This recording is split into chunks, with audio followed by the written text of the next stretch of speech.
invitation. I congratulate you and greet you on the International Conference, Development of Integrity Culture and Anti-Corruption in Higher Education. This conference is dedicated to the presenting of the results of the association's work in integrity and anti-corruption work, which we've achieved in the latest 3 years. We conducted as part of the project Anti-Corruption Compliance in Higher Education, international experience and national experience, supported by USAID, supportive leaders in battling corruption in Ukraine. Взаимодия. We have a very intense program today. Our friends and partners from Ukraine and from the other countries will be covering many problems, but also opportunities in implementing integrity and anti-corruption values in higher education. From the world, best practices to developing, designing anti-corruption compliance to real experience of implementing new anti-corruption policies in Ukrainian universities, from the first attempts in combating fake scientific degrees in Europe to a culture of whistleblowers in universities. And we'll talk about real engagement of students to decision-making in educational establishments through engaging student self-governance, through participation and attendance to Ukrainian and international training events, and of course, through changes of approaches of the universities themselves. Huge attention during the conference will be paid to presenting the results of our work over the 3 years. We indeed have things to be proud of. We have run strategic analysis of corruption risks in higher education. We researched the needs of anti-corruption ombudspersons in higher education establishments, and we built an online course based on them. This online course has been placed on Edero platform, and in 2 months, we have registered about 3,000 persons, attendees, and about 1,100 people received certificates already. And what's also important, 7%, that means over 70 persons, were specifically anti-corruption ombudspersons of university. The main stakeholders in the project, of course, have always been students. For them, we have designed an interactive online lecture and organized different competitions and trainings. And that received an interesting and very active feedback from students to online lectures that happened a couple of days before. Over 500 participants joined in. The competitions and activities in association in 2023 were attended by 220 students from all over Ukraine. A more detailed report on all the results, me and my colleagues will be telling you a bit later. And in order to pass the floor to our partners who are representing institutions that we believe are very interested in promoting integrity and have real tools of battling corruption, and not only in higher education. So has Sergey joined us? Let's check with Sergey. Sergey Petukhov. So I've been told there are some technical issues, but anyway, I pass the floor to our partners from the National Agency on Preventing Corruption. As I said before, many of our activities this year were aimed at working with students, and most recent event, Hackathon Street Law, happened, and it was dedicated, it was attended by school kids, school youth, and it was a challenge for us and the integrity our all the experts. But it's my pleasure to give you Irina Chengovets, the head of our office. Irina, you have the floor. Greetings, everybody. Thank you for presenting me. We also would have had a difficult job without them, without the partnership. So the mission of NSICA sounds like a society of integrity, building the just society together. And that's why we work not only with adults. Zekai is doing a lot to build public service for that is based on integrity, anti-corruption, ombudspeople as an institution. But nevertheless, we already understand in our work we focus, we draw from various studies, and we see that it is the youth that are the best people for transformation of values of society.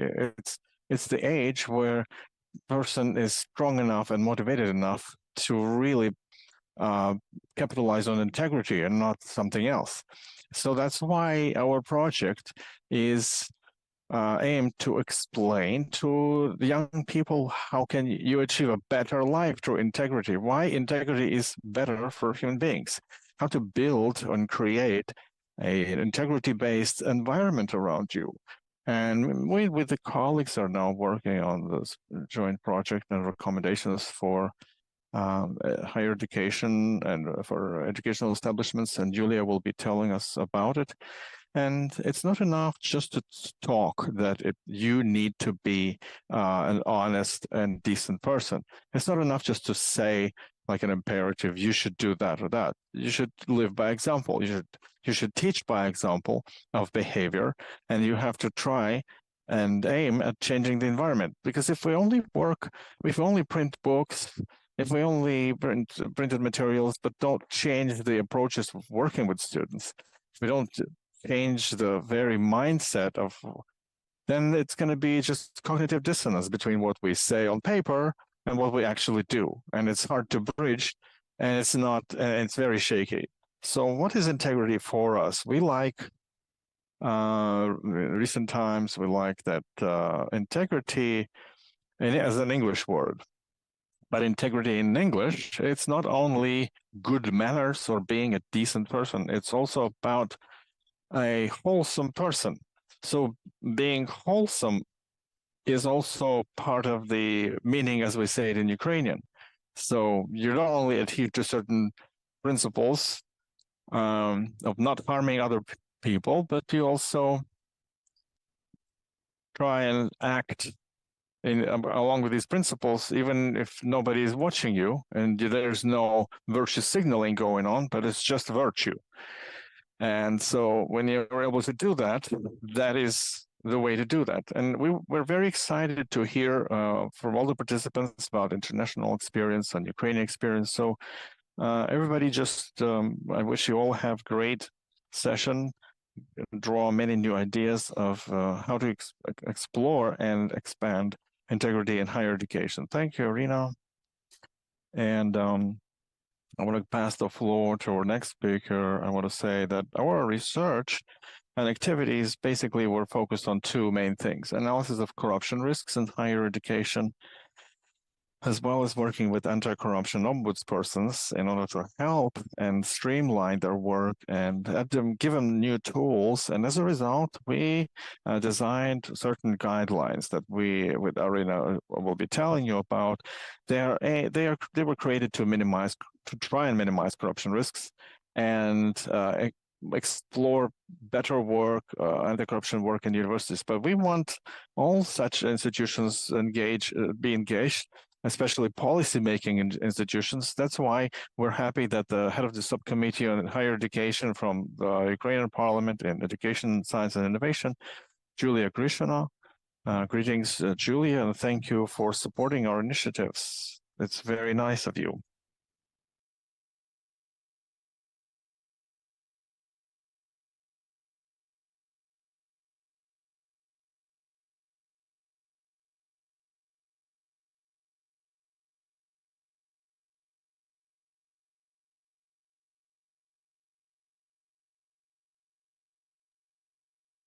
We're trying to contact Julia because there seems to be no signal from her.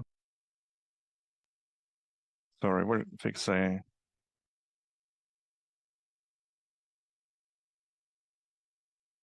Now you can hear me, yeah?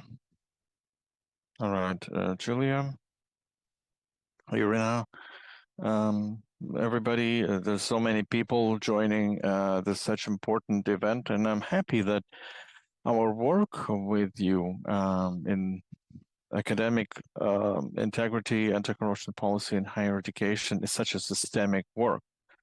And we work together to really improve the situation in higher education and be doing real steps to make changes for better. I always enjoy talking to you. Just a couple of words about what has happened in the recent months. And probably you all know that we're working right now in the parliament in this committee, and it's been a long work on the draft law on academic integrity. It's a big draft law that is aimed at regulating economic integrity. What it is, we've never had anything like that. And basically, not many countries in the world had anything about it. It's a pretty novel thing in human evolution. So we've been joined by international experts to explain why we needed to write it in the law, that you shouldn't or you can't do corrupt things or corruption practices in science. But the situation is that we need this law, and we all agree with that. International experts have agreed with that. And this draft law has already been drafted, but there are, in the recent 18 months, there are different discussions with anti-corruption agencies engaged, and the draft law was registered, but we had issues where whose status was it to define the quality of education. So it was kind of lost in the. So we needed really working. What will this draft law actually provide? It will provide a map that includes the ideas how in our country we should shape the attitude to economic integrity from kindergarten. It's like the values that are communicated from the early age. And it explains some roadmaps for universities to use, for students, for scientists, for education workers, to make our academic environment as wholesome as possible. So we are on the final stage of registering this draft law. And secondly, I want to tell you that thank you for engaging active student community to these events, because we've been saying that higher education works for the benefit of students, not anyone else. And so as Julia said and Irina said, that we were going to be talking about the engagement of student community to decision making in integrity, development, prevention of corruption. And it's the students, as usually, are the drivers of positive changes in the country, and engaging the youth in deciding about their future, especially, that's what we need to do. And you'll know that we have created an expert student council. We have 8,000 students attending different events, and thank you for doing that. They've become real experts in what they do, and so they designed the first draft law from students about students. And if you make a short overview of this draft law, it empowers the students in terms of self-realization, and it's about how to increase the role of students in academic integrity, preventing corruption of universities. There are specific provisions in there. So there's also students in your work. They've been working on this draft law for, quite passionately, and they wanted these provisions to be effective. They wanted these provisions to be a mechanism through which students in universities can have an actual impact, can have an actual say in the process, not just to talk about it, but have an impact, how to actually change the system that works better for them. So that's why that's the news so far. And thank you everybody for your work. And I'm excited to listening in and have a great work evening. Thank you. Right, thank you, Julia. We really have people from the experts, from the expert council of students and other students organizations, and we really believe that it is they who will have the last say in designing the integrity system of the future. Thank you. And thanks the students community as well. So, dear colleagues, Sergey Petukhov, let's have another attempt. Are you have you joined in successfully because there were some technical issues?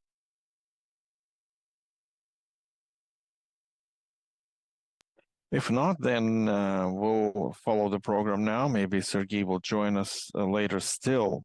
As I promised, I'm going to dwell a bit on the current projects, what we've already done so far, and what specifically, what research we recommend for you to read and get familiar with.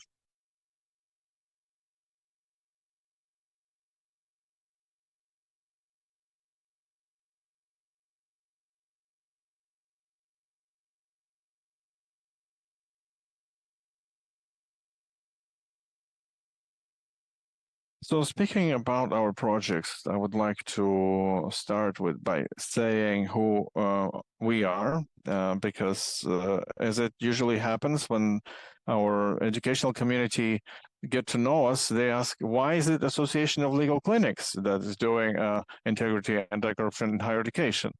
The thing is, indeed, the Legal Clinic Association was founded more than 25 years ago in Ukraine in order to develop a network of legal clinics as some kind of platforms and environmental platforms for building and training great legal professionals. So for 25 years, we've been driving it forward so that each legal school would have a legal clinic that it served the whole legal community as an educational tool. But as we worked from time to time, we, one way or another, we arrived at integrity and anti-corruption.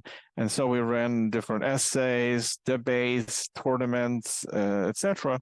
And then we had an idea, let's assess the level of corruption risks in legal education. And then we came to National Anti-Corruption Agency, and those colleagues they told us, there isn't much reason to only assess the corruption risk in only legal education if you don't understand what's the corruption risk in education as a system.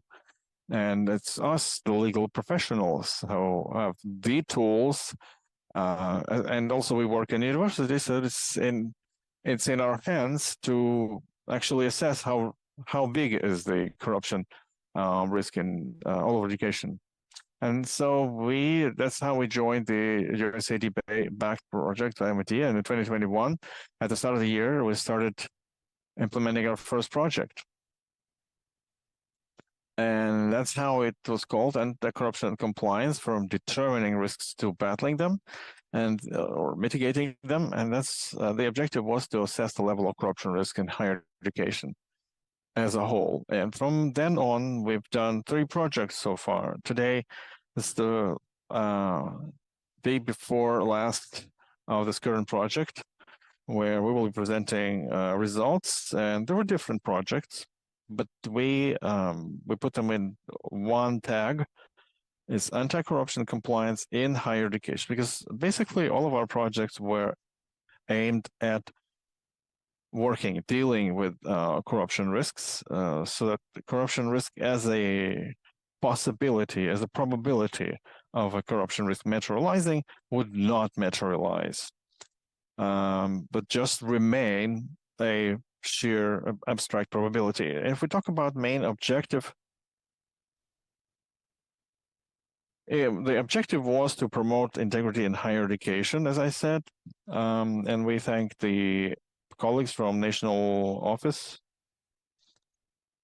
That's why we are now not only talking about corruption or battling corruption, but talk about the deeper founding principles of honest or decent behavior. Why is it useful? What does it help us to do? And these questions include academic integrity, anti-corruption efforts, and maintaining rights, why rights are important, and etc.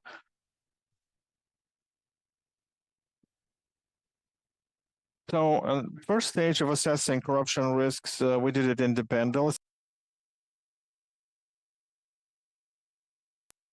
helped by our partners. But on the second stage, we aimed at helping Ukrainian higher education establishments to be independently running and under a corruption risk assessment, to provide them the tools.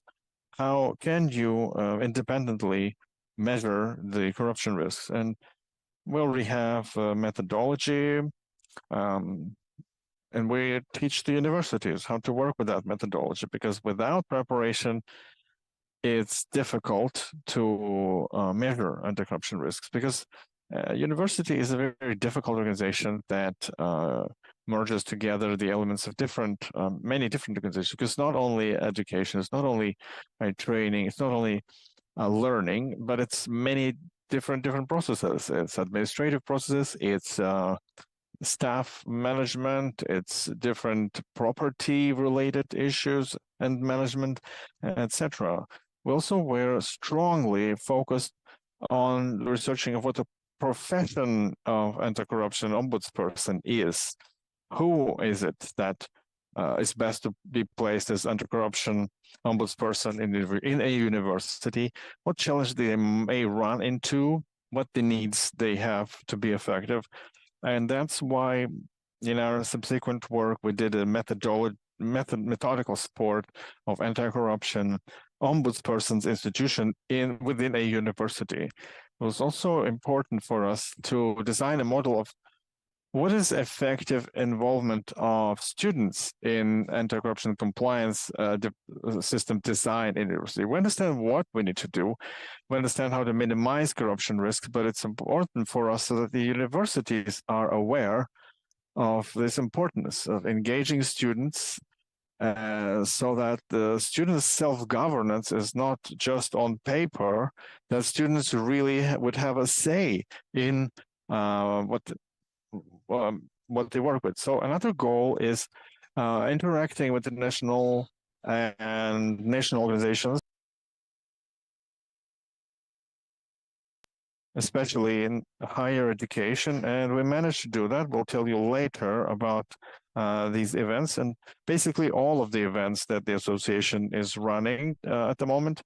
We're doing it anyway in partnership. We're not doing anything alone on our own. So now if we talk about the main deliverables and results so far, we produced analytical products, and there are 5 of them, the most important. They are all published on the website of Association of Legal Clinics.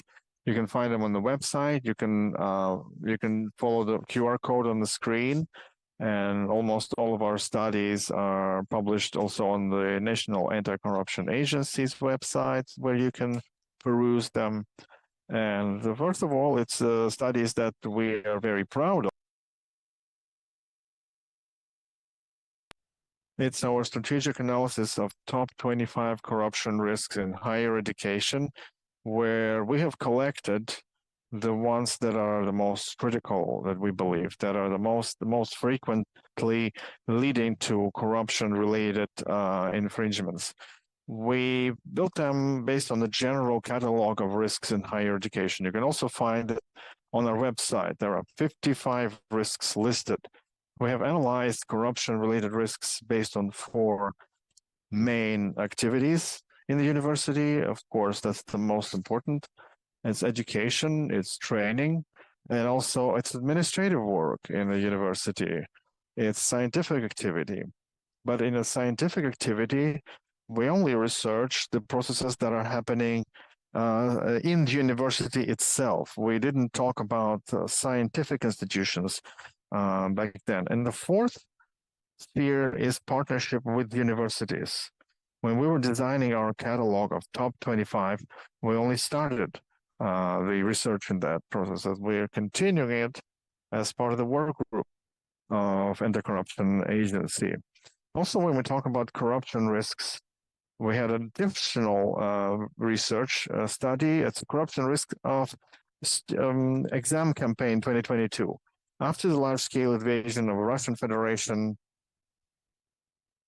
this area of enrollment and exams, we believed it was free of corruption, but changes happened, and the Ministry of Education had to agree to those changes because we've accounted all the information, all the analysis. We provided hard recommendations in that analytical products, and actually many universities chose to listen to those recommendations and did minimize those risks. And also the ministry, the shortcomings, the problems that we identified in 22 were removed. And another study that I mentioned is an anti-corruption ombudsperson in higher education establishments. It's where we talk about needs and challenges in the work of anti-corruption ombudsperson. And the most recent study that we're going to be talking about is the study by Petros Stechuk. It's foreign best practices in implementing the anti-corruption compliance abroad, that was researching of different foreign institutions, the best practices in different countries, how they built the integrity and anti-corruption system in their universities. Another important part of our work was coordination support in higher education establishments. We have been working with 11 participants, 11 agencies. There was 5 volunteers in 2021. We went to universities and actually looked into how they work. We've studied their documents, and we helped them build a register of corruption risks for each university. In 2023, we were selecting the best universities. So we selected best 6. We were planning on choosing only 5, but then we decided that we can cover 6. And in 2023, we did not research corruption risks alone. We were helping the work groups based on universities to organize this work, to organize a group work, to run the questionnaire or survey, to do the environment analysis, to describe all the processes, and then to go through the analysis itself of corruption risks and in each process independently to be able to assess it. So then furthermore, with each university, we analyzed each risk and we provided recommendations how to better describe them and how to describe the minimization efforts. So then based on these analysis that the universities compiled of these registers of corruption risks, we helped the universities to design the whole package of new anti-corruption policies. And today with us, there is a representative of Kharkiv Pedagogical University named by Skovoroda, Tatiana Holovine. And she'll tell you how it all happened. We recommended to them to adopt a whole number of documents, declaration of partnerships, how to deal with conflicts of interest, how to deal with gifts and souvenirs. And another important document that we advised our universities to look into was student engagement plan. It's the plan of a schedule, rather, of an engagement of students in integrity and transparency related activities within the university, how to involve more students into this. So supporting the Ombudsperson institution, we've designed a number of tools and instruments and materials that you can find on the website of our association. On the screen right now, you can see some of our posters that we've designed for anti-corruption ombudspersons. In order to draw the student community's attention to these challenges, you can download these posters. You can use them in a convenient format. There are also videos that you can use to raise students' awareness when you work on the designing or developing the anti-corruption ombudsperson as an institution. Also, we design trainings for anti-corruption ombudsperson themselves. It's published on the TOT tab in the website. It's the materials that the ombudsperson can take on and use in their work to inform them in their work. So with additional materials and sources and resources that you can use if you want to get a class of students and have an interesting session, educational session with them, covering different topics, anti-corruption policy of the state in general, policies that exist in your universities. So you are very much free to use it.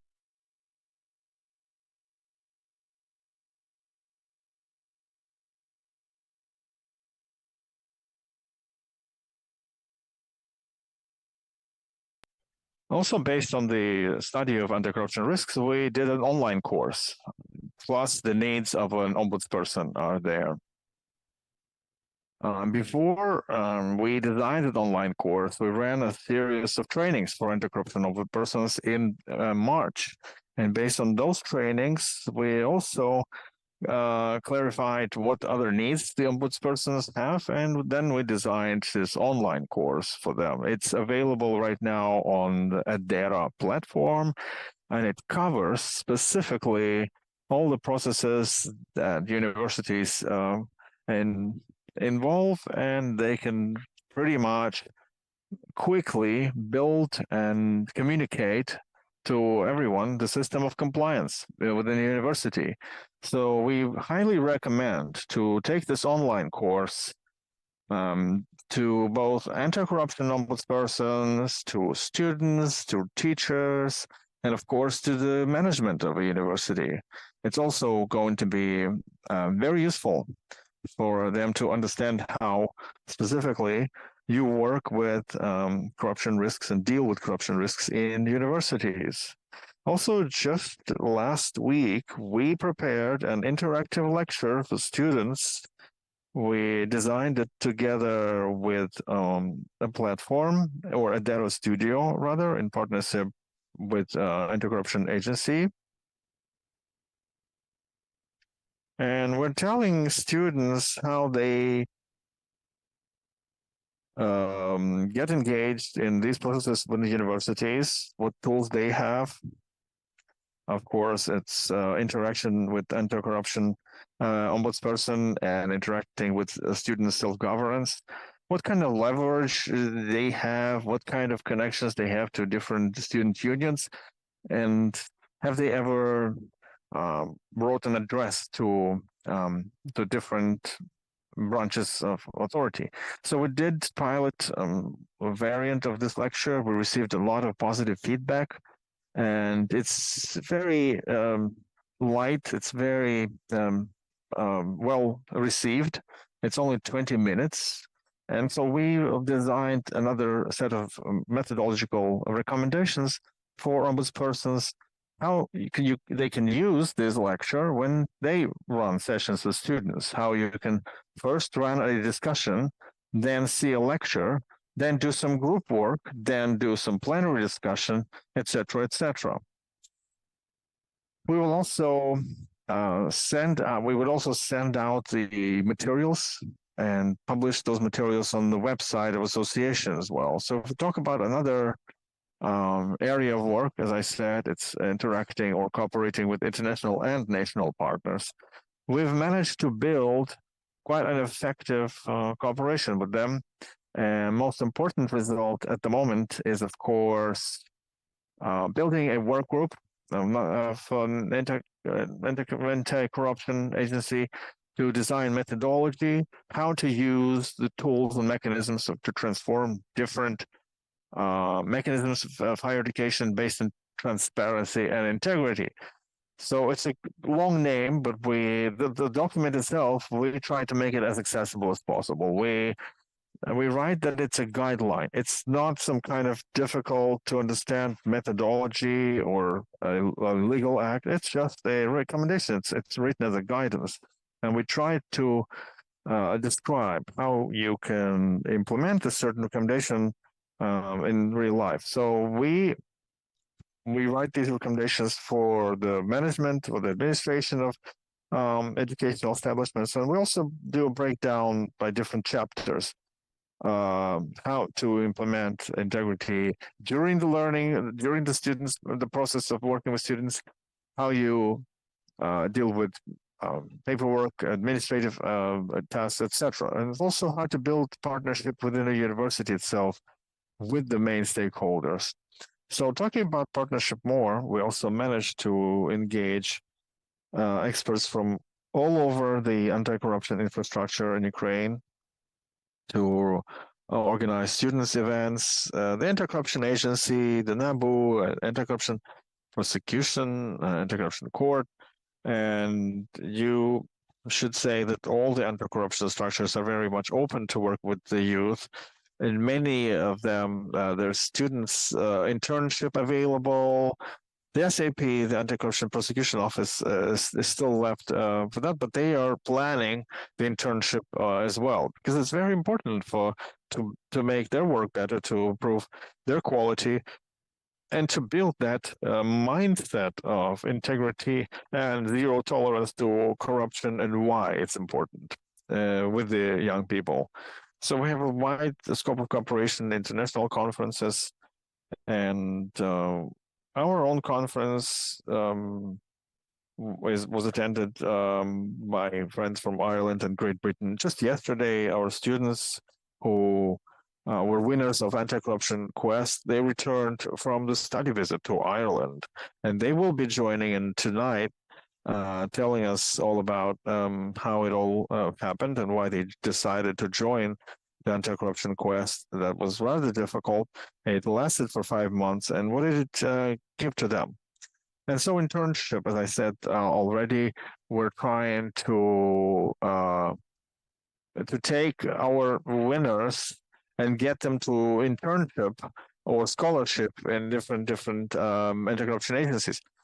So this year we had a partner, the National Agency on Public Service. They are also engaging the youth in the works of on the work on integrity, and they are very much interested in engaging the young people for internship and sort of mini scholarships. And the most important is what we do for students. The activities that we for students this year they were very varied, very interesting. First is the Students' Anti-Corruption Quest. And we had an idea of this quest.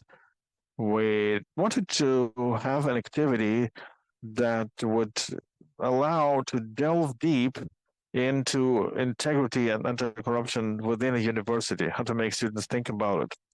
And so this idea of a quest, but we didn't know how to start. And that's where our partners helped us from the legal company Boughton Partners, and they are doing different technological solutions for lawyers. They are creating different chatbots or shared work systems, and they helped us do this anti-corruption quest, and it was a sort of a game in a chatbot. And for this game, our designers had this scenario, the screenplay. So they had this university that doesn't exist. It's Vinnytsia Shipbuilding Institute, and they wrote the whole story about shipbuilding industry in Vinnytsia and different projects, problems that may emerge in this university's work. And so for 4 months, the students were working online. They were doing all kinds of tasks that they received through chatbot. And then back in October, there was an offline part of that anti-corruption quest, and the students were solving real cases. They cracked different real cases with bribery in university that the NABU investigated, and we engaged these detectives in these trainings for investigative action. And then the whole story went into High Anti-Corruption Court, and then the High Anti-Corruption Court helped students to find a remedy for the culprits in that whole story. And another interesting event is scholarship. This is the scientific research the students did. So they did they wrote essays about integrity in public service. Then they solved cases that the National Agency in public service designed for them. They've been working the whole month, the whole summer. It was their summer homework to find interesting cases, and then they presented them in the National Agency on Public Service. And then they determined the winners, and those winners went into internship.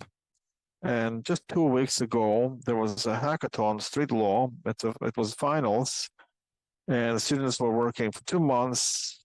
It was about designing school lessons for school children. So legal students, legal clinic students were actually designing 10 lessons.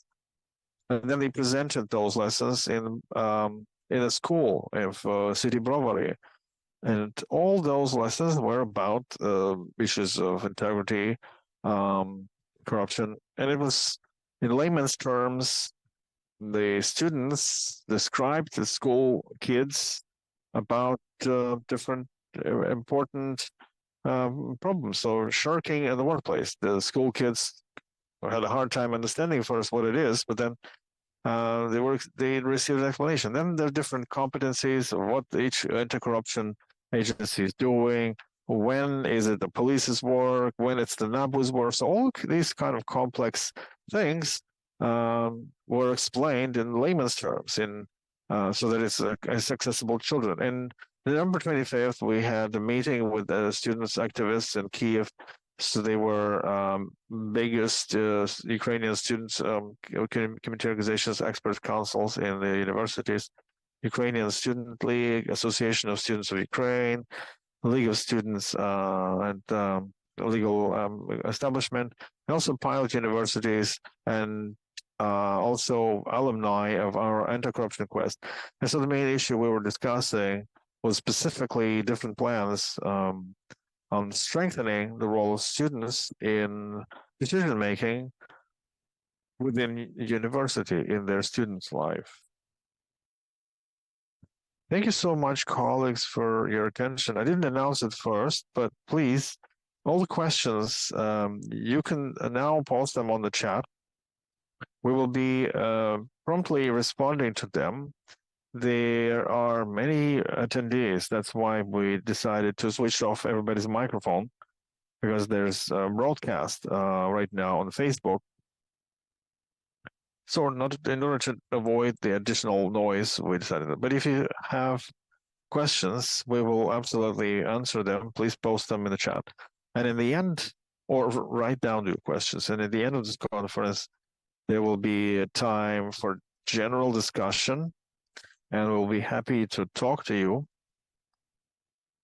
and we'll answer your questions. So what's the name of the organization that helped create Anti-Corruption Quest? I see the question here. So thank you for the question. They're our partners. It's a legal company, Borton Partners. What they're doing is designing different technological solutions for legal businesses, for legal practitioners. But they are also doing pro bono work. As Maria wrote in the chat, they also do pro bono work. They help universities, they help associations, legal clinics.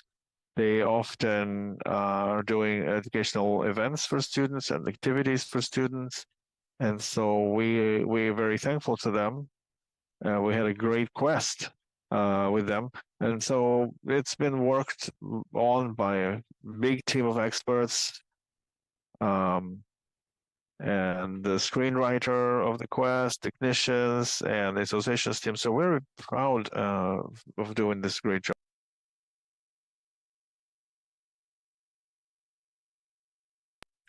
Thank you, friends. We'll be answering your questions later. I would like to pass the floor now for a presentation of our new study that is related to foreign practices of integrity and anti-corruption in higher education and designing anti-corruption compliance. Marie has raised a hand. Yeah, we did turn off all the microphones.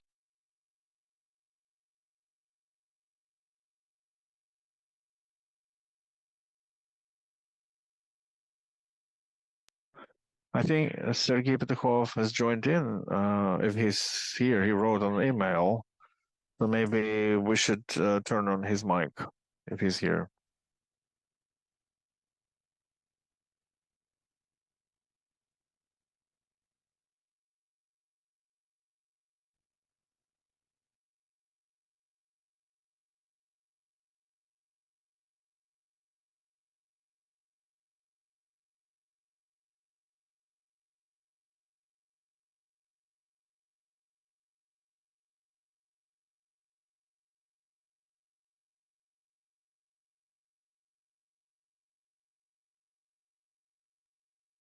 Yeah, maybe he left again. Maybe there are some. So Sergei is here, and I will then pass the floor to Petro Statsiuk. Petro is an expert of association. We were very happy that Petro has agreed to join our study because he has a great experience. First of all, he was a foreign student. He's a Harvard School of Law alumni. He worked in different businesses in public agencies in the US, and not only in the US, he's very experienced. And then he went to Ukraine and he joined in the association. So Petro, thanks a lot, and I will pass the floor to you.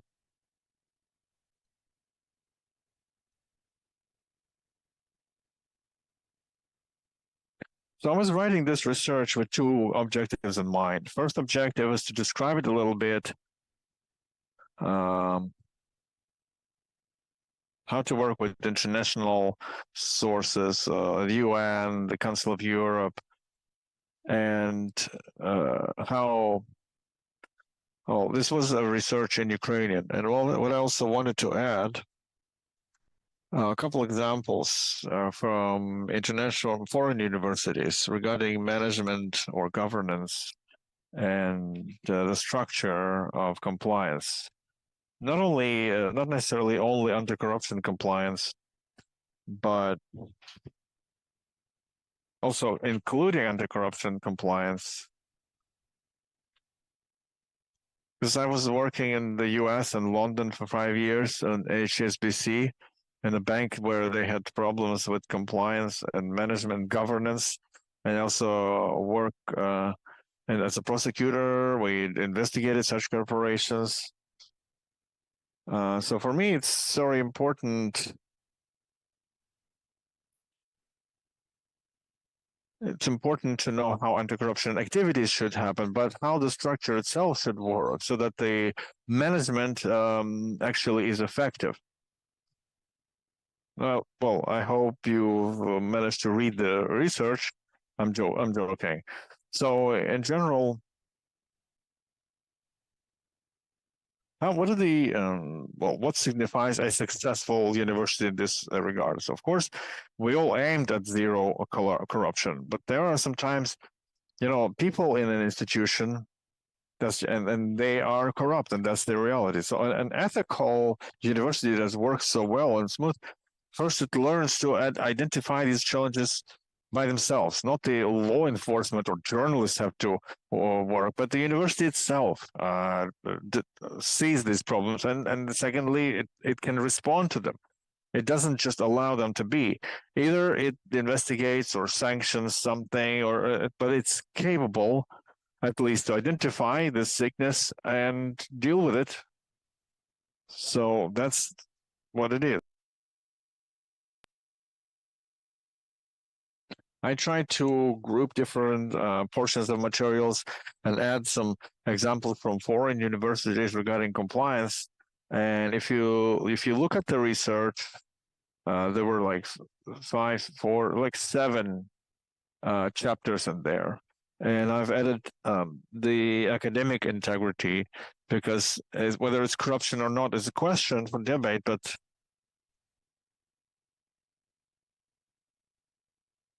it's the compliance that helps with economic integrity. It's very important in a university. So just to quickly say, first thing is organizational structure. I'm not going to dwell in all the details around it, but it's about 3 lines of defense, meaning there are owners of a risk, people who are in contact with that risk, students. Second line of defense are the people who help the people. If they raise some issue, they can help, like an ombudsman on compliance. And thirdly, it's some audit. So anyone who has the authority can run an audit. How much integrity is there, and just to run a check in the university whether the policies whether the people are committed to maintain integrity. In fact, so when it's about management system, it's important to have. We all understand that if it's war, then that's a different situation. It's hard to expect, to have such an institution acting amidst active warfare. But what's important is that we at least have a bilateral exchange of information. Like this ombudsperson, compliance ombudsperson, audit, they report to some committee regularly with some function, and also they meet the representatives of every department, and they pass on the decisions that are passed. But also we've heard what problems are there, what challenges are there, what they talk about, what's happening in those chapters. And so, and also in the Legal Clinicals Association, they were writing about it before, but it's important to raise this issue.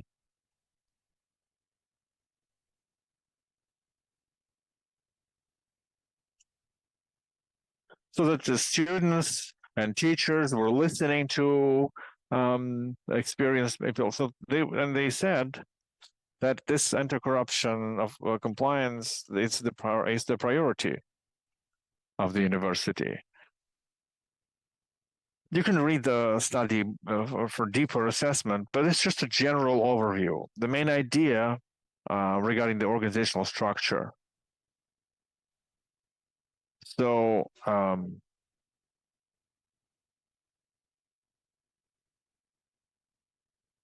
assessment, risk assessment, collection of information, monitoring, risk assessment, as you probably have heard when you were listening about compliance, but it's just a very practical thing. Everybody has limitations and limited resources.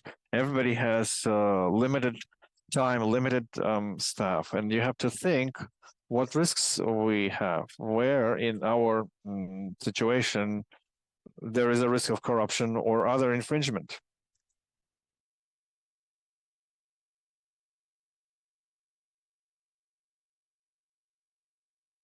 And so if we design our trainings, we can focus them on the actual risks that people run into.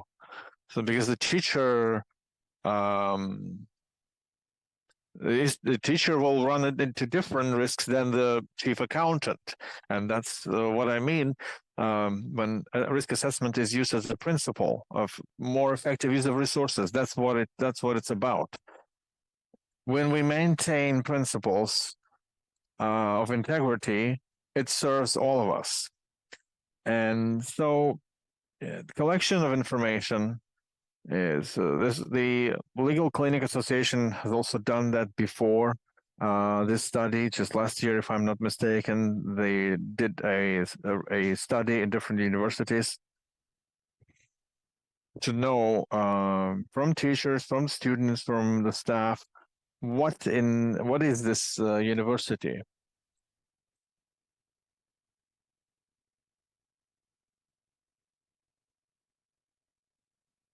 So at least you have some idea.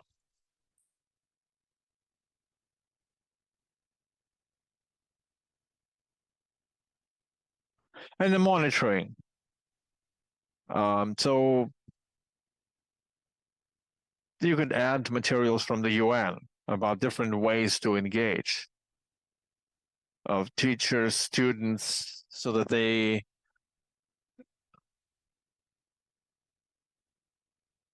you cannot of course include them all.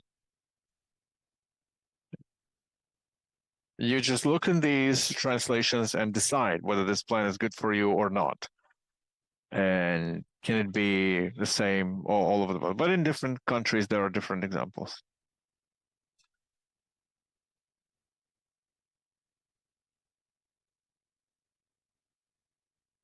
It's just I grouped it in three groups because it's so logical for me. Standards and sanctions. Standards is like a code of conduct. Sometimes it's a separate ethics code and the code of conduct. Sometimes it's both in the same document, but basically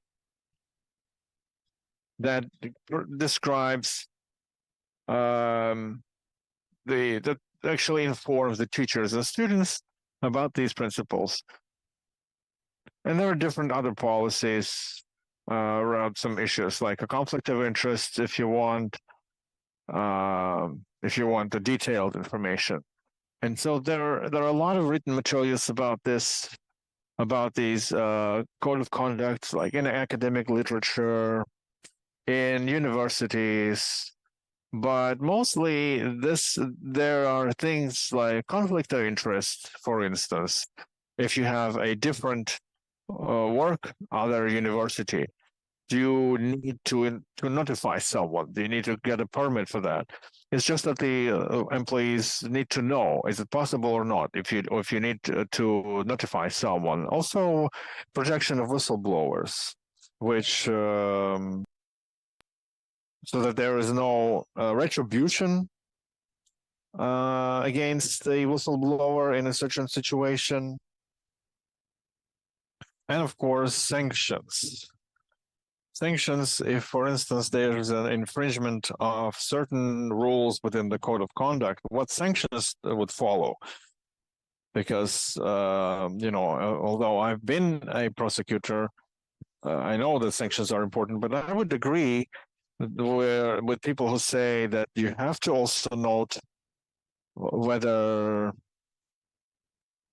it's not only punishment that actually helps, but building a value-based culture where both students and employees and staff would maintain it. Because nobody wants to work in a corrupt university. Everybody wants good qualities, so that's why sanctions are important, but also should be positive reinforcement of integrity as well. Next group is trainings, the awareness raising.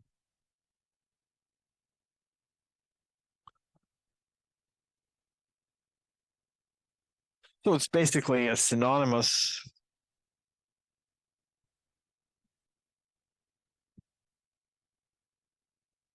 It's like some of the university subjects.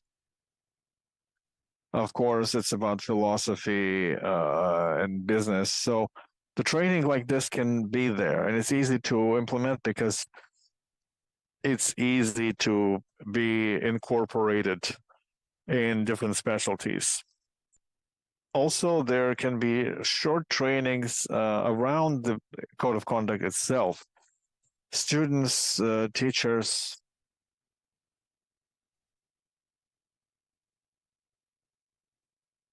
So it's easy to read the code of conduct, but sometimes you need real examples, what it actually means, like real life examples that you can describe to students that mirror and let them reflect and ruminate on different issues, because many students know that plagiarism is bad, but what it actually means, plagiarism, or if there's a challenge, if there's a who do you call? If I'm not, if it's uncomfortable for me to raise a question, what do I do?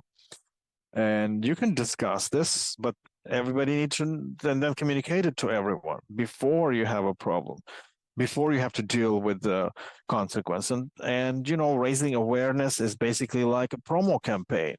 So just to make people know that this is a priority, and that's why anti-corruption is important. It's a new trend. It's not something. It's not just trendy. It's actually useful. And another thing is optimizing processes, tracking funding, information technologies, automatization, computers, IT. And the last part of this research is examples, how university abroad is promoting economic integrity, how not to repeat the same exams year after year, but actually, if you have a longer written essay to write, you would find you need to find a mentor who would talk to students. It's hard to buy a written work if you have to then negotiate that for a month, or other tasks for critical thinking, so that it's more practical to not just resort to abstract academic integrity. So it's just different examples, practical examples. And it's a quick thing because there are other research. So if you start in the beginning, I work with the management system, communication within, so that management would know what actually happens, not just to sit in an office somewhere, not knowing what's happening. And so that there is a feedback, so that the students and teachers could raise this issue, not only problems, but questions, just questions. Is this okay? Is that not okay? To be able to talk about it. And I don't know if there are questions. I know that it's fast forward in this lecture, but I would be happy to communicate if you have any.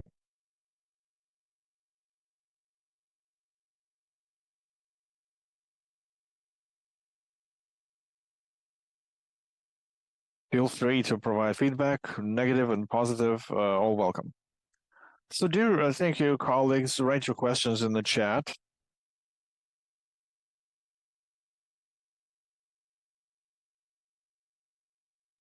Other than just giving us this research, we've already used this research when we built methodology recommendations for educational establishments. Because as I said, we're building step-by-step recommendations.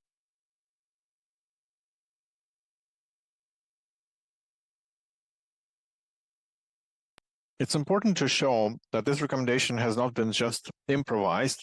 It actually works, either here or in Ukraine or abroad, and that's what Petro helped us do. Now, so thank you so much. So dear colleagues, write your questions, or whenever it's convenient to you, we can get back to your questions during the subsequent discussions and the general discussion. So no questions at the moment. Thank you, Petro.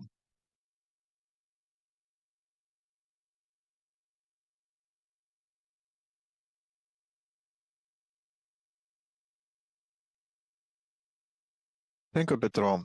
I will ask Maria Tsepershuk, who will present our next speaker. She was responsible for working with students in our project, for organizing the Students' Anti-Corruption Quest. And she's just returned from Ireland, where she had an opportunity to speak live with our next speaker. Maria, the floor is yours. Hello, good evening, everyone. Thank you, Julia. I'm so happy to present to you Robert Gulanders, our next speaker. Robert, I hope I pronounced your name well. And actually, we didn't know each other. He responded to an email that there is a request. We will have a team of students who were winners in Anti-Corruption Quest and wanted to have an opportunity to learn some foreign experience, how anti-corruption architecture looks like.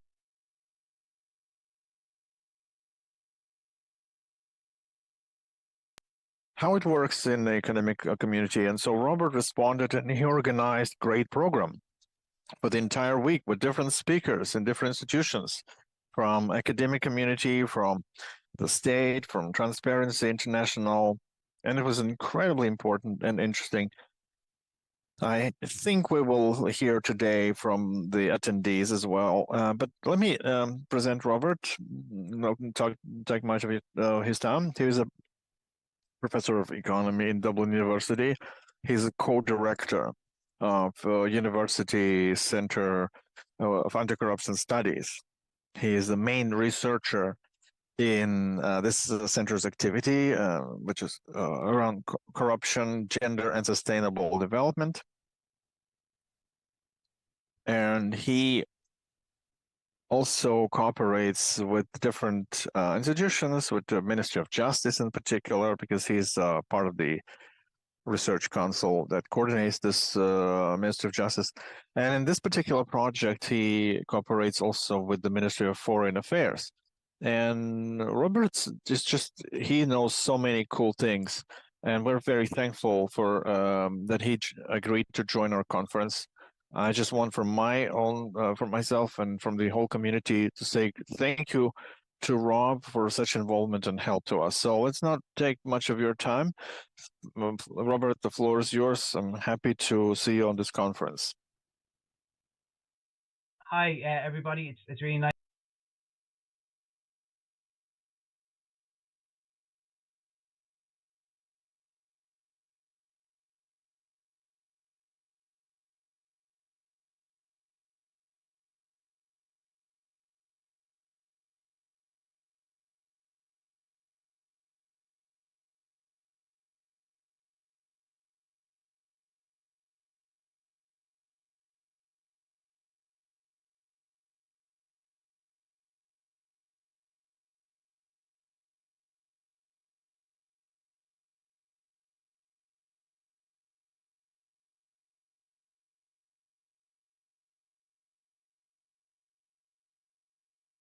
Ground. So I was asked to share a few thoughts on teaching about corruption and anti-corruption in universities. As Maria said, I'm an economist, and kind of an all-out focus on anti-corruption is a somewhat unusual specialism, not unheard of, but it's an unusual thing to study as an economist to the level, exclusion of all else that I do. So I've had to think a lot about how I communicate my topic of interest to my students. And I think my students would tell you that I take every opportunity I can to talk about corruption.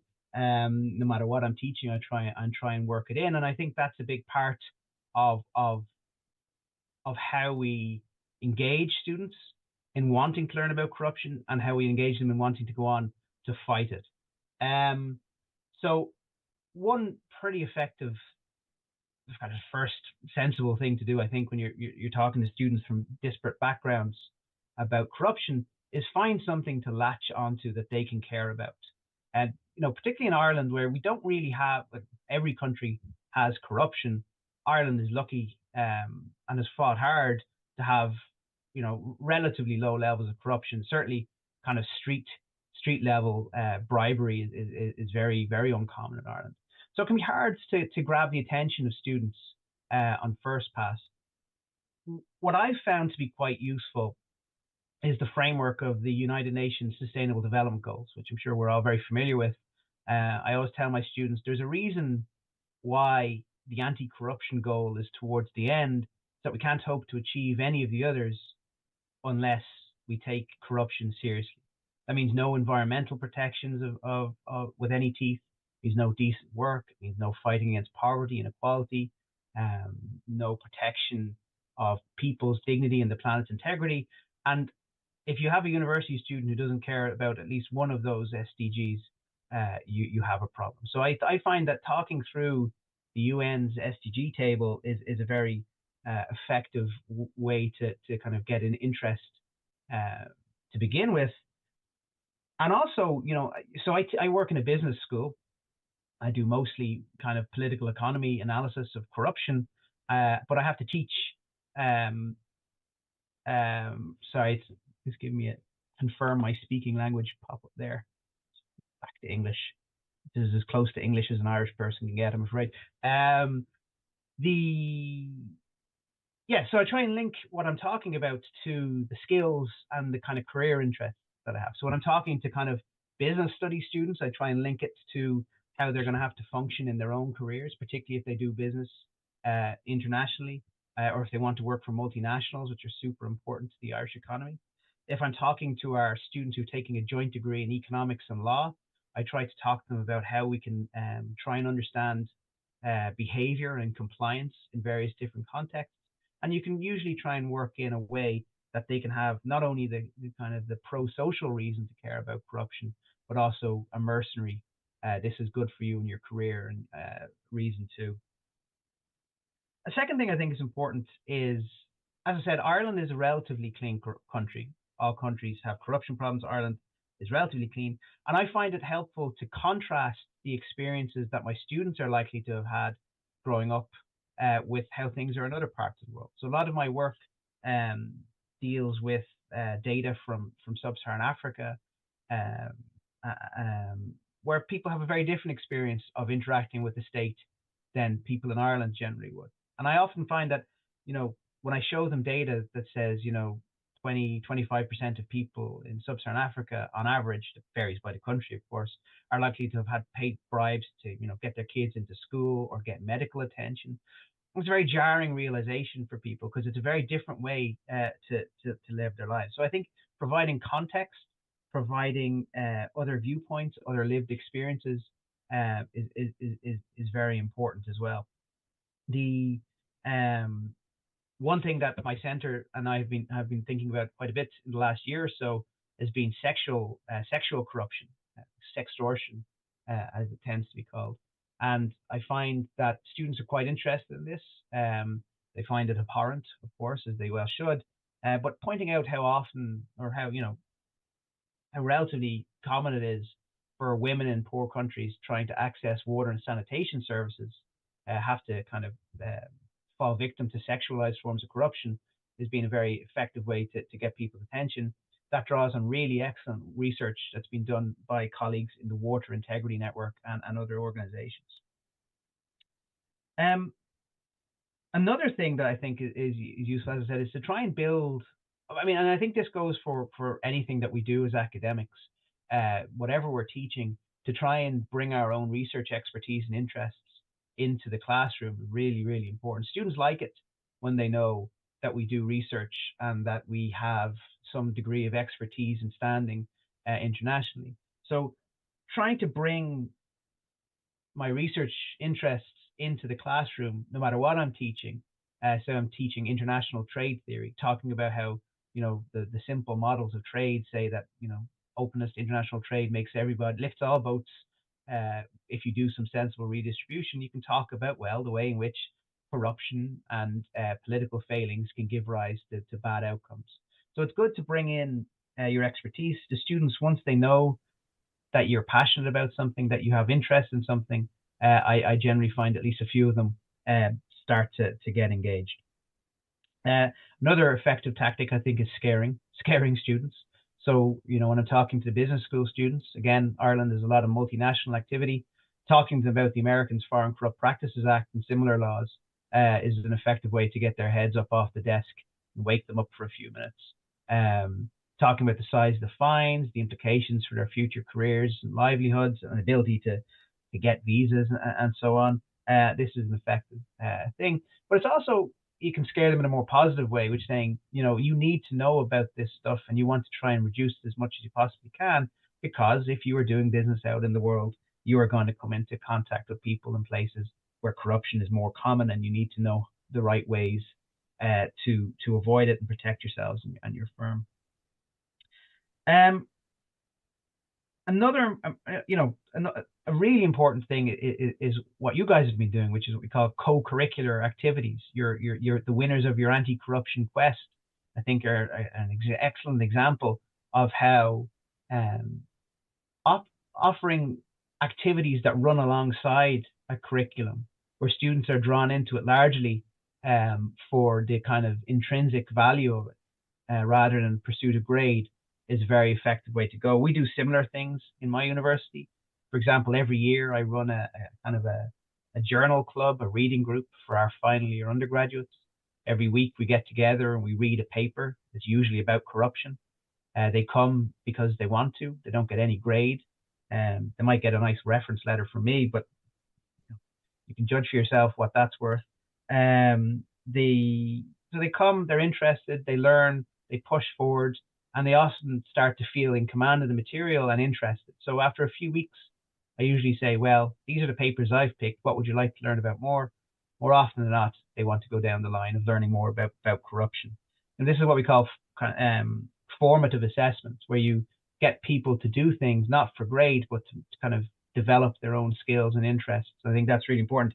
And as I said, I think your anti-corruption quest winners were a shining example of how, with the support of people and mentors, kind of undergraduate students can do amazing work and go on to really push forward their knowledge. It's not always possible, to scale up the co-curricular side of things, but making space in a classroom environment for discussion and for dissent, for people to disagree, is always very important. When students feel that they can talk about things openly and honestly and disagree with you, I think that's when you really have the most important kind of transformative educational opportunities, where a student feels comfortable to say, I don't think that's right, I disagree with you, and here's why, and then you can argue it out and talk about it in a kind of a safe environment. I think that's really important. And then I've probably gone on too long. Apologies, Maria. I can tend to ramble after visiting last week. The final thing I'll say is that, fighting corruption, understanding corruption and fighting corruption requires insights from across universities, across society. Not enough for me to go in and talk to my students about how economists think about these things. It's very important to expose people to other viewpoints. Legal scholars have great insights, obviously, into how we should fight corruption.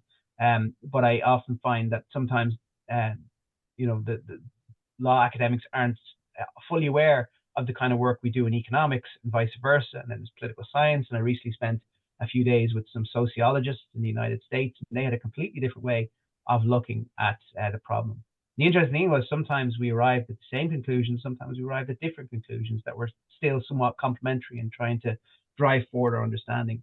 So even, in degree programs, there's always a lot of competition for what can fit into a class or into a course. But I think it's important to try and make that space for other viewpoints. And if we all work together, I genuinely believe we can make progress towards fighting corruption. And yeah, it was a great pleasure to speak with you all briefly today, and I'm happy to take any questions you might have, either now or you can put them in the chat, or you can drop me an email anytime. I'm always happy to talk. Thanks.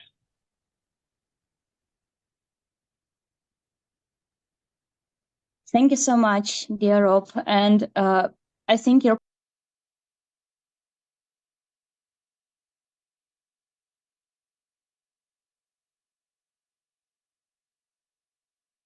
interesting and helpful what you shared. Let us see whether the participants have any kinds of questions. Okay, I guess we might see. Oh yeah, so there is the question in the chat. Can you see that one, or do you want me to read it for you? This is the question about compliance, is it? Right. Costly tool and implement. Yeah, I mean, there's some interesting work done on when a meaningful threat of punishment will be effective, which again is how I would think about compliance. So there's a famous kind of behavioral psychology paper from about 20 years ago that says that even a very small threat of being punished can be an effective deterrent, in part because people are generally quite poor at estimating risk in new situations in some contexts. So compliance can be effective. There's another study from field data I think it's in Indonesia, that finds that an audit program is an effective deterrent. Won't get rid of corruption entirely, but it'll go some of the ways towards reducing it, which ultimately I think is all we can ever hope for. Piece of work I did with my friends and colleagues, Amadou Boli of the African Development Bank and Professor Topi Mietinen of Hanken School of Economics. We tried to see what happens if the person setting the compliance policy is themselves corrupt. This is the concept of legitimacy, whereby some laws and policies and people have some inherent ability to get people to comply even when the threat of punishment is low. And our experiment, which really built on earlier work, we found that actually when the person who sets the deterrence policy is themselves corrupt, it doesn't have any effect at all. So that's a very long, and I apologize, that is a rather long-winded way of answering your question. Compliance can be quite effective, but the tone at the top or the behavior of the person setting the policy is really, really important to do. I hope that is helpful.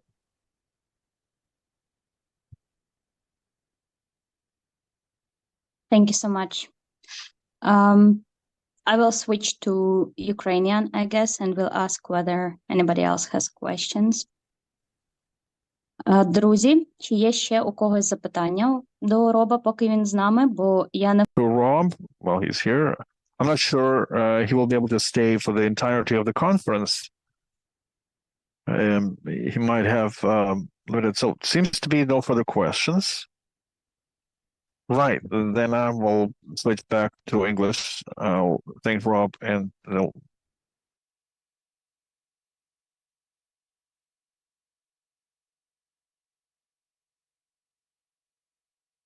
and hopefully we will see each other on our future joint events in person and online. And should you have any interest or questions about things and matters, affairs related to anti-corruption in Ukraine, we are always open and we would be very, very happy to assist you with anything possible.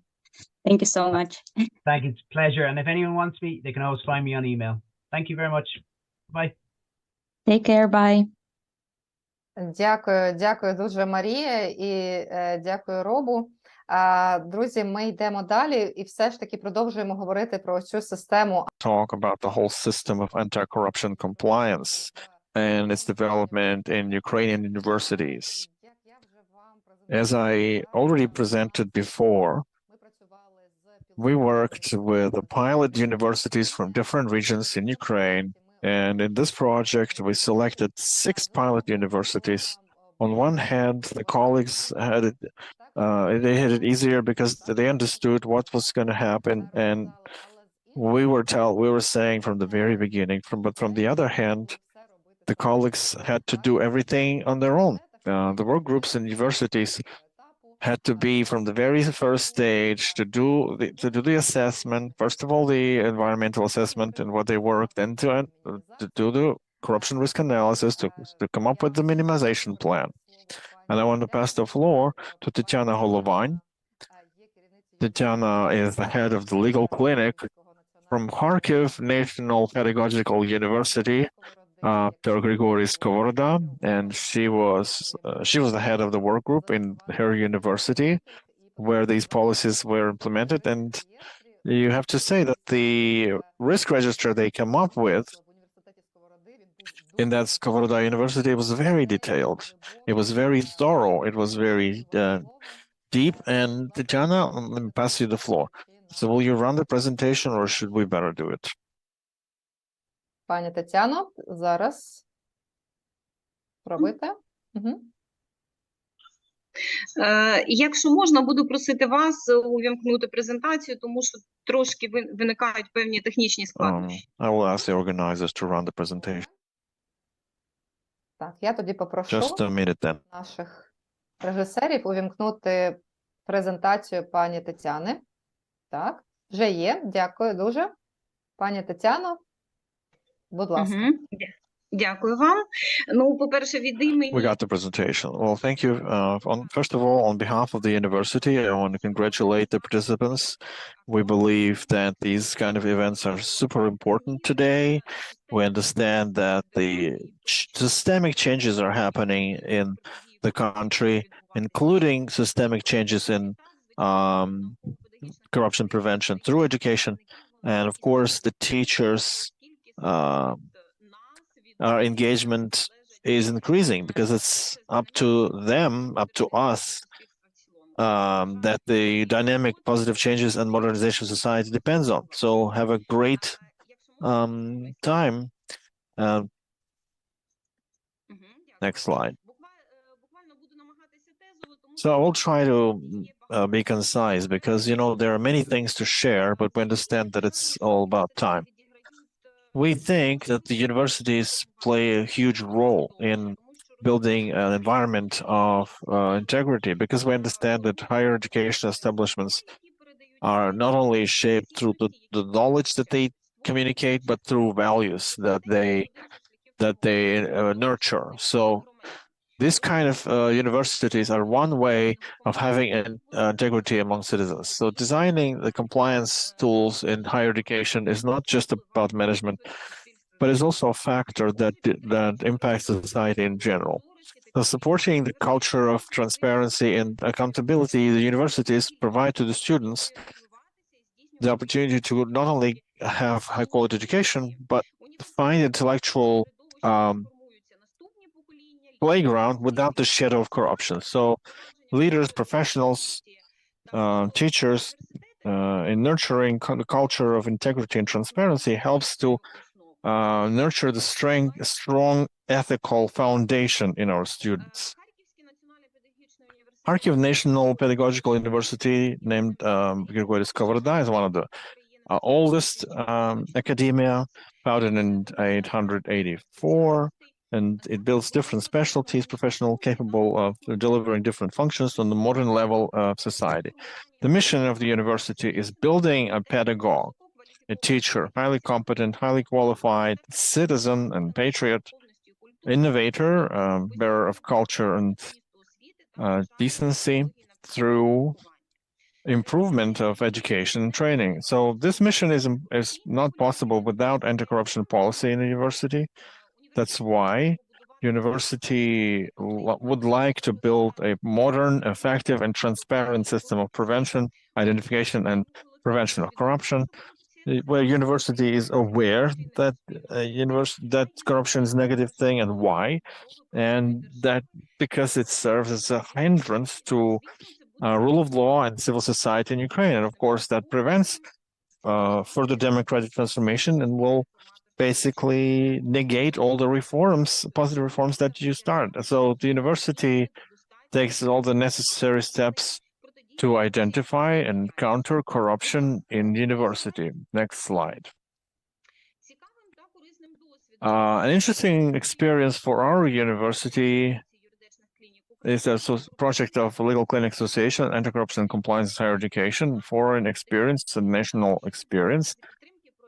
That happened with supporting the USAID project, supporting leaders in battling corruption in Ukraine, Взаимодия. So implementation of this project ran in several stages, doing studies for university staff in terms of methodology of assessment corruption risk, analyzing environment, doing the internal assessment of corruption risks of the university, draft a register of corruption risk in the university, and plans to minimize it designing of anti-corruption program and educational work for students. And we wanted to share our impressions and achievements after participating in this project. So next slide. In the university, before the start of the implementation of the project, we've built a work group on assessment of corruption risks. And it was attended by staff, pedagogical staff, teachers, and student communities. And so the first stage started with the training for university staff in terms of methodology of assessing the corruption, the level of corruption risk. This stage serves the goal that the university team participates in legal trainings of legal clinic and within this project. Of course, within this training, we expected some knowledge in assessment of corruption risk in the university and describe the methodology of assessing the corruption risk in higher education. So in this training, we determined or ran a strategic analysis of corruption risks. We described the methods of assessment of corruption risks. We talked about specific examples of assessing corruption risk in higher education, and how you can assess the internal cultural context.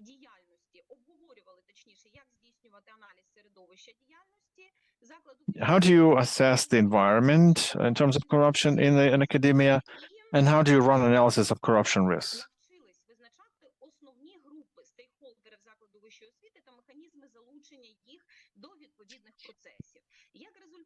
How to engage these teams in this process. And as a result, the teams did get not only the new knowledge, but skill set necessary for effectively assessing corruption risk in the university. On this stage, we realized that indeed we had insufficient knowledge of the methodology to assess and measure corruption risk, and we really appreciated how important is the experience that the Legal Clinic Association has.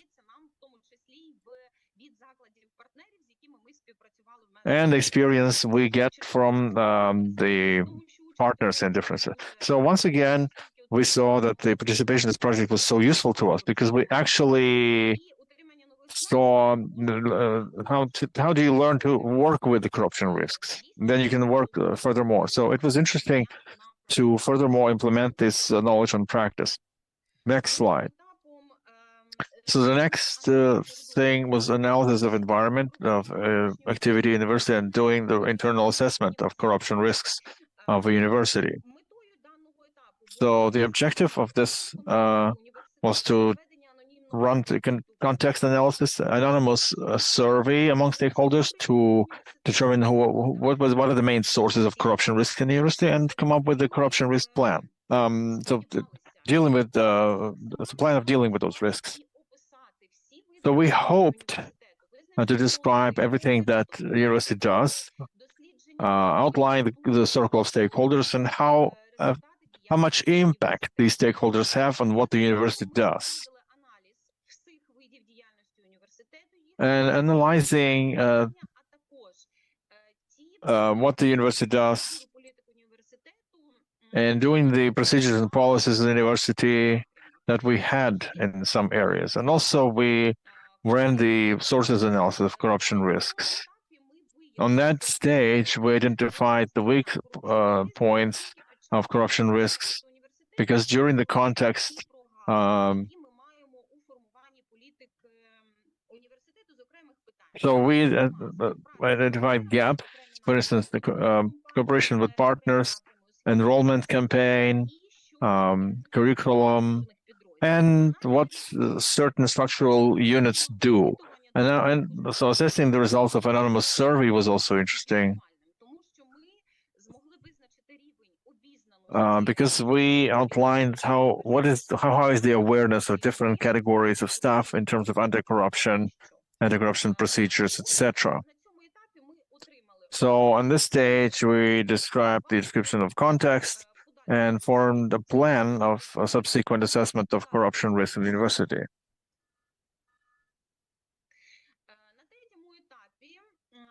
So on the third stage, the register of corruption risks in the university and plans to minimize them. The goal was to shape the register of corruption risks in the university to come up with a plan of minimization. So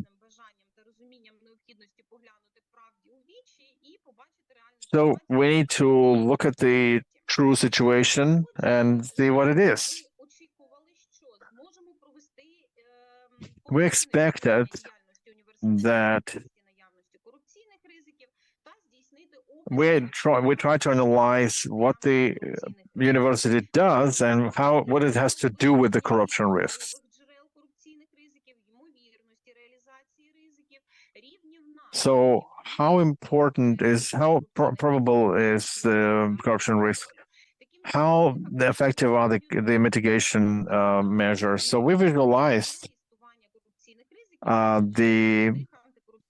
realistic the anti-corruption risks and how effective the policies in the university.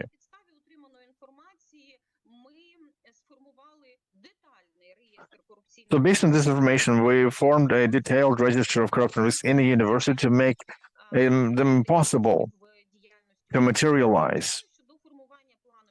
So building the minimization plan or mitigation plan, we approached it consciously because we already had detailed description what we can work with, where do we have to strengthen our work, and basically we could determine and design a role of several categories of stakeholders or universities stakeholders in minimizing risks, in preventing corruption risks, etc.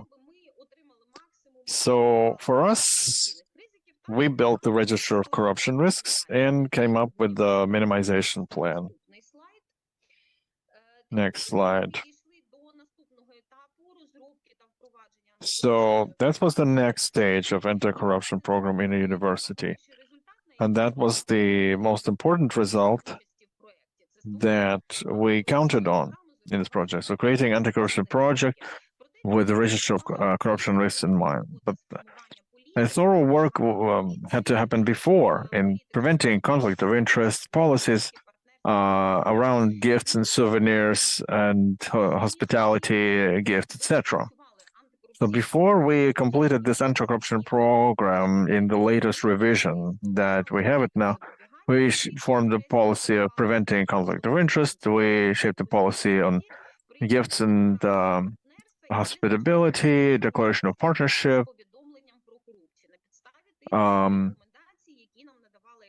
based on the recommendations of experts in the project. As a result, with the update of anti-corruption program and the changes, we received more clear functions and authority in prevention, anti-corruption, ombudsman of university. For the staff, we provided professional ethics codes, their duties and commitments, university mechanisms, and prevention and regulating conflict of interests.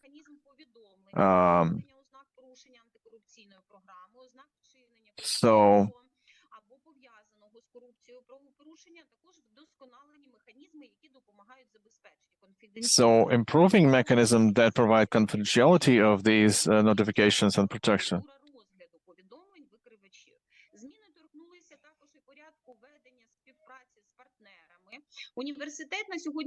So working with partners, this is not a part of work. Criteria of choosing the business partners. The university takes into consideration reputation-based information. So there are limitations to support political parties and do charity work. And the final stage was organizing awareness raising and trainings for students of university in prevention and identification of corruption. In university, active promo campaigns started to raise awareness of all the participants to prevent and mitigate corruption.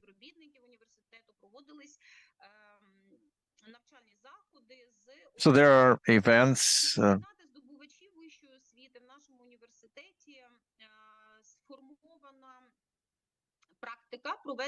щорічного проведення загальноуніверситетського конкурсу «Есе. Моя академічна доброчесність». So, economic integrity was at the topic of another scope of awareness raising, and we had a scientific laboratory studying anti-corruption risks all over the world, protection of intellectual property.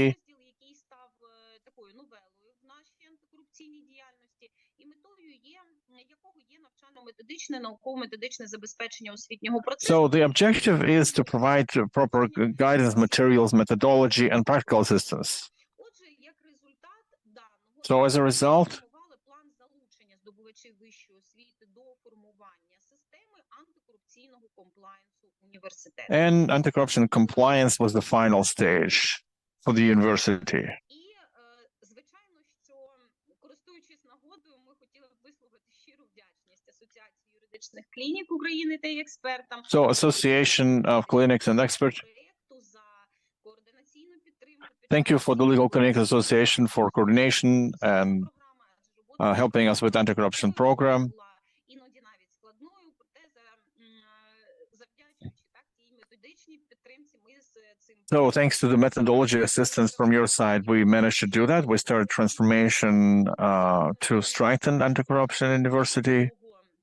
Other than that, we built a powerful team of experts that ran and now have the opportunity to do assessment of corruption risks, everything university does. We determined priorities in further activity of anti-corruption. This participation in the project allows us to look at the anti-corruption activity of the university from a different, more practical point of view. We determined the vector of further movement in shaping our anti-corruption policies. And most importantly, we have the understanding now what to do next, thanks to achieving this goal. So we're confident that our commitment, practice systemic approach, подоланню корупції у будь-яких її проявах. Тож, за допомогою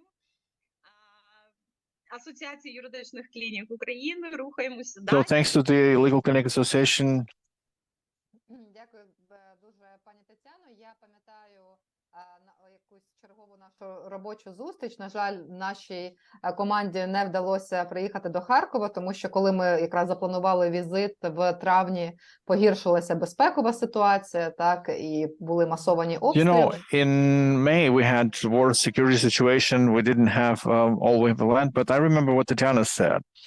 They had this big register of corruption risks, and many universities are scared of to do this work. They are scared to look in the mirror sometimes, or at least look in the face. So Tatiana says that she felt enlightened. It's like diagnosing. If you're diagnosed right, then the treatment there's a chance that the treatment will be effective. So thank you for this work. Thank you for your active stance, and we hope that these policies will be really effective in your university.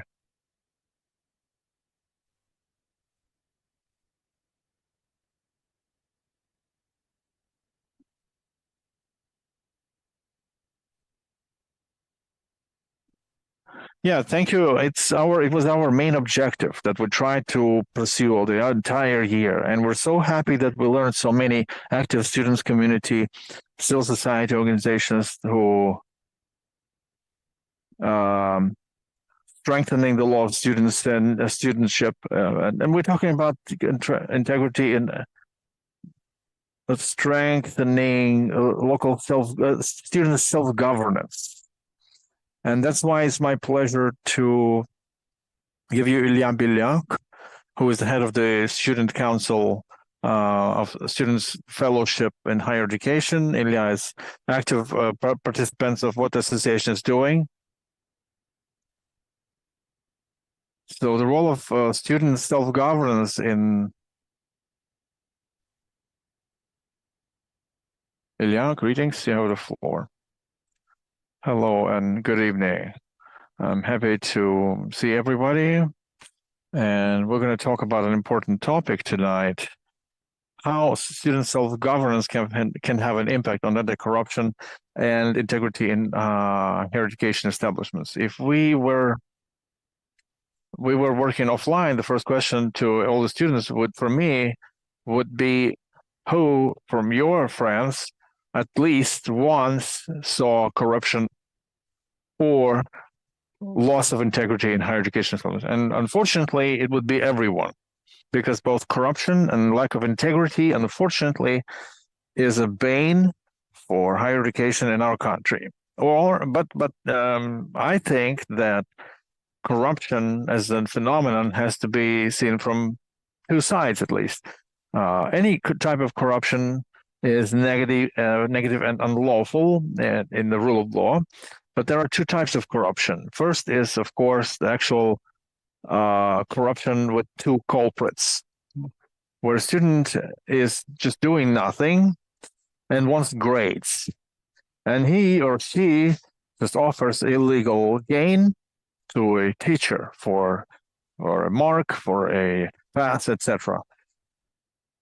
So they both win for some time, but it's a loss for the establishment. But there is also blatant corruption, where students, whatever what they do, they are just prevented from getting an honest grade or passing an honest exam. And that's the kind of corruption is what student self-governance can fight. For instance, if you take a real example from my life or student self-governance life, the most frequent corruption is what we see as freshmen. And that's the most difficult for them because they don't know what to do with it, because not everybody go through hackathon, through legal clinics, and not everyone knows the algorithm of actions. And that's why we have student self-governance that protects the rights and interests of students and can have an impact on the situation. Students self-governance must be part of the committee, anti-corruption committee at every university and academia. There has to be such committee that there are anti-corruption ombudspersons, and that's the kind of committee where where student self-governance should participate. If you take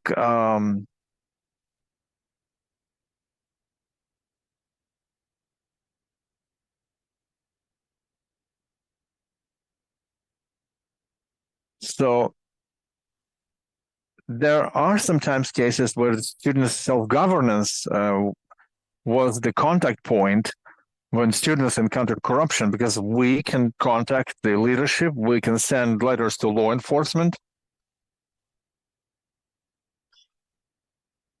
So student self-governance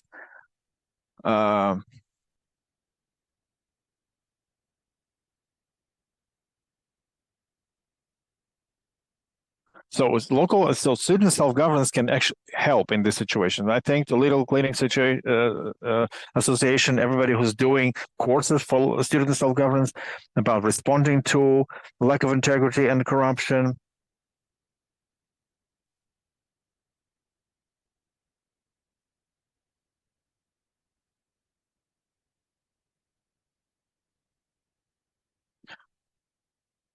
So students have a say in anti-corruption because student self-governance can inform the local administration. So together with students, they talk to leadership of universities to inform that there is this kind of thing, and the committee should be summoned. So all that is done during the accreditation procedures. Students, in any case, have a say in anti-corruption processes. Or the corruption in higher education establishments, they're like, cockroaches in dormitories. They're afraid of light. And that's why the students, they have the first and foremost power to protect and defend themselves against corruption. That's why the Expert Council is National Students Fellowship that unites all this student self-governance, creation of the Students Ombudsperson. We want to basically build as an official agency that will deal with protecting the rights and interests of the students on the state level, so that every academia in self-governance, in student self-governance, know whom to contact, that they're not powerless, whom to contact if they have a case. Because we have an educational ombudsperson, but the educational ombudsperson is not only deals with the issues of students, they deal with many different issues. So therefore, doing this, being in constant dialogue with students, we understand that the main challenge is where the students are unable to get support from students. Therefore, creation of national organization will help in battling corruption and battling for the sake of integrity. So we should get united to share experience, to design different activities, just as we are working with National Agency of Preventing Corruption, writing methodology recommendations for higher education.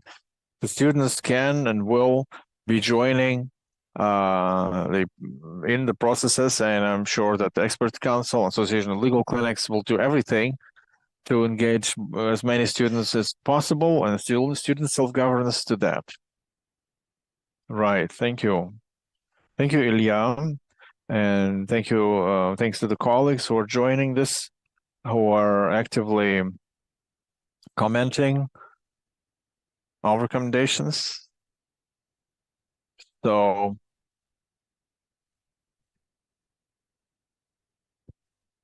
I pass the floor to the next speakers.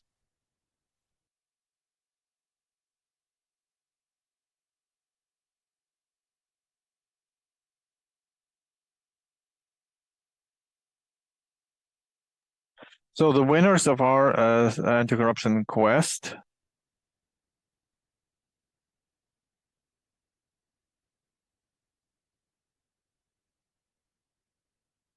So we had online practice and offline practice, then we did study visits.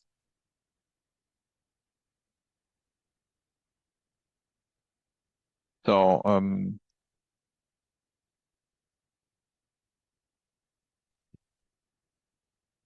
Xenia Olenia, Vadim Didenko.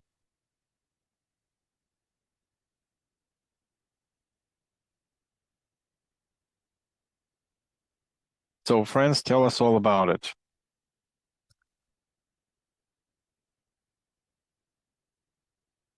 So I'm Xenia. I'm a member of the Guardians of Justice team, who had an honor to go through all the way and had an opportunity.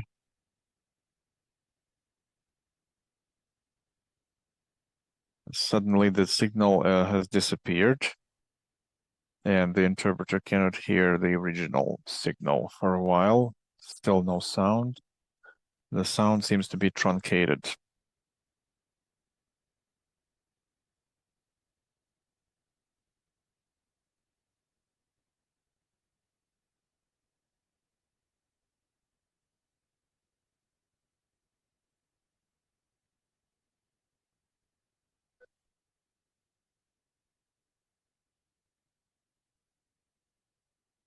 Well, maybe there are some technical glitches. Hi, I'm Vadim, and I'm a member of the team of Guardians of Justice. And also wanted to start from both positive and brightest memories about anti-corruption quest, because it was an incredible experience, practical experience. So Julia is writing something.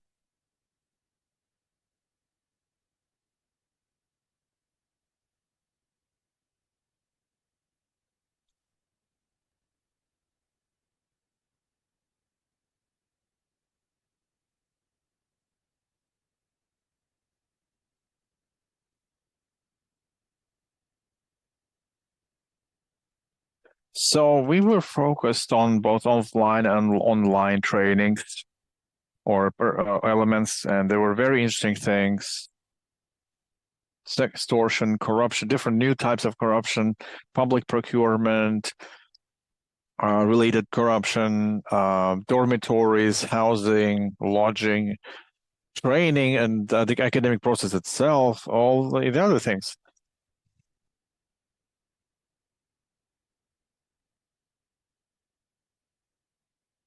So practical cases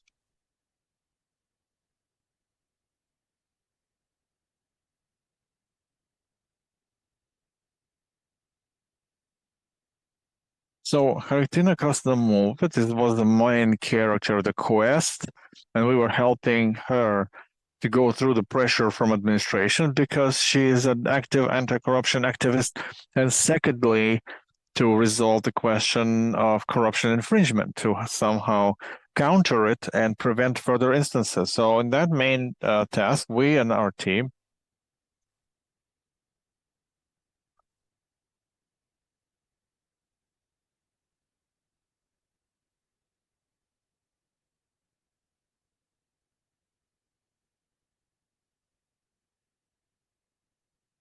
So other than civil society organizations, we found out about other organizations who you can contact.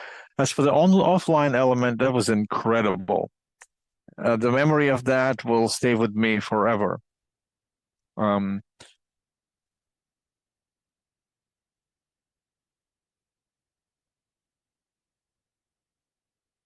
So it was incredible, the level of involvement and so much practical hands-on experience, because they had everything, the setting and the cases were selected. The cases were very interesting.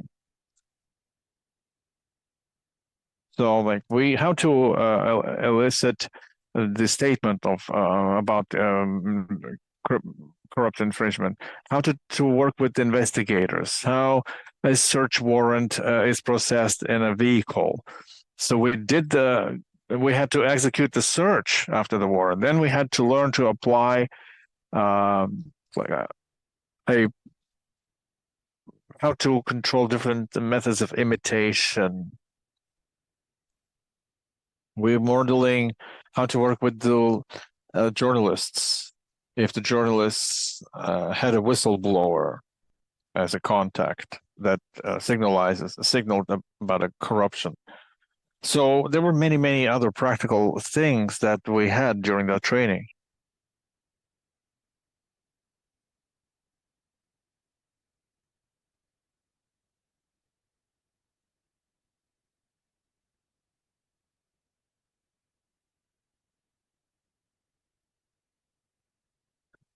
So we attained skills that you cannot attain anywhere or read anywhere in legislation, because it was learning from detectives, from anti-corruption prosecutors, from NABU detectives. So it's much more than just reading the text.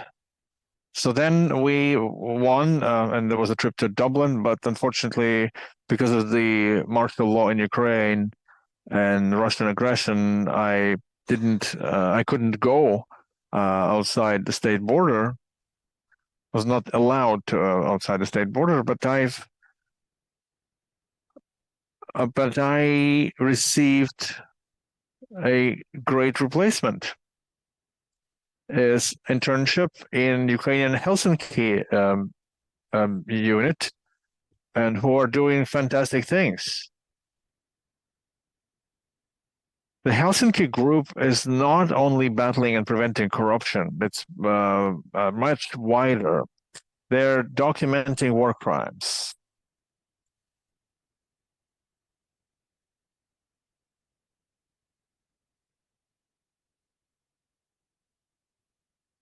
Sergei Movchan is another participant. He's trying everything he can to include anti-corruption in our practice. We're visiting anti-corruption's hub last week, where we learn what they do, the projects they lead.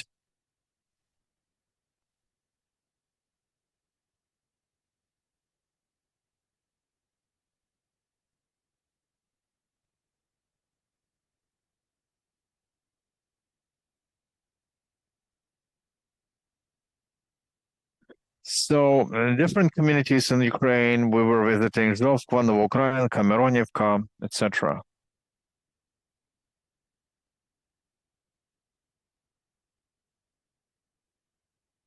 And we also attended the Center of Civil Freedoms, talking to their representatives, and it was very useful, because the things that they are doing is quite big.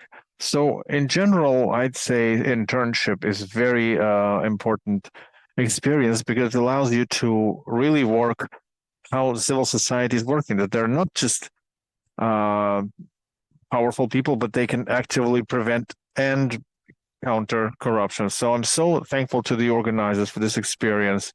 It was really worth it. The effort was worth it. The internship was worth it. So we keep fighting, and I'm more than confident we will battle, we will win over the external enemy and internal enemy like corruption. Thank you. Thank you, Vadim.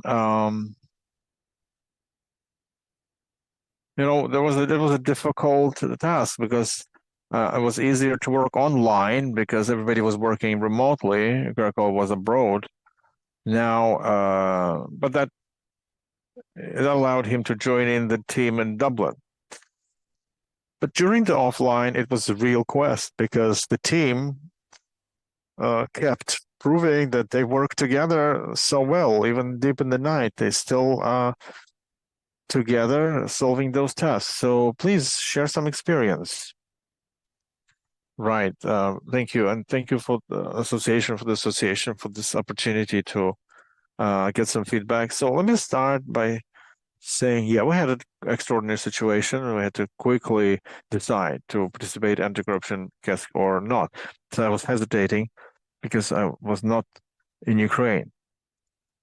But still, I think I made the right decision. We worked on Zoom together, the part with Quest Stories, and we thank the association because the stories, they are hands-on and they had maximum detail, and the whole team was expecting a new story to continue. So team work, team assignments.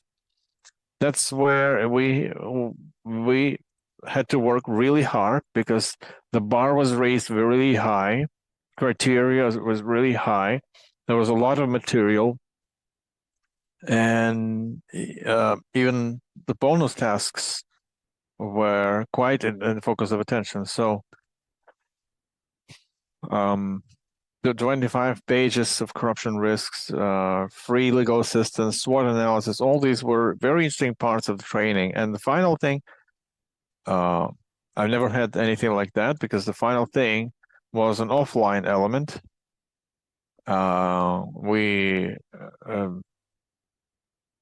So for 3 days, there was a lot of material, but then we had great results, and we're thankful to the association. So now we go to study visits. First day, Rob, who was speaking before, he met us, his own children.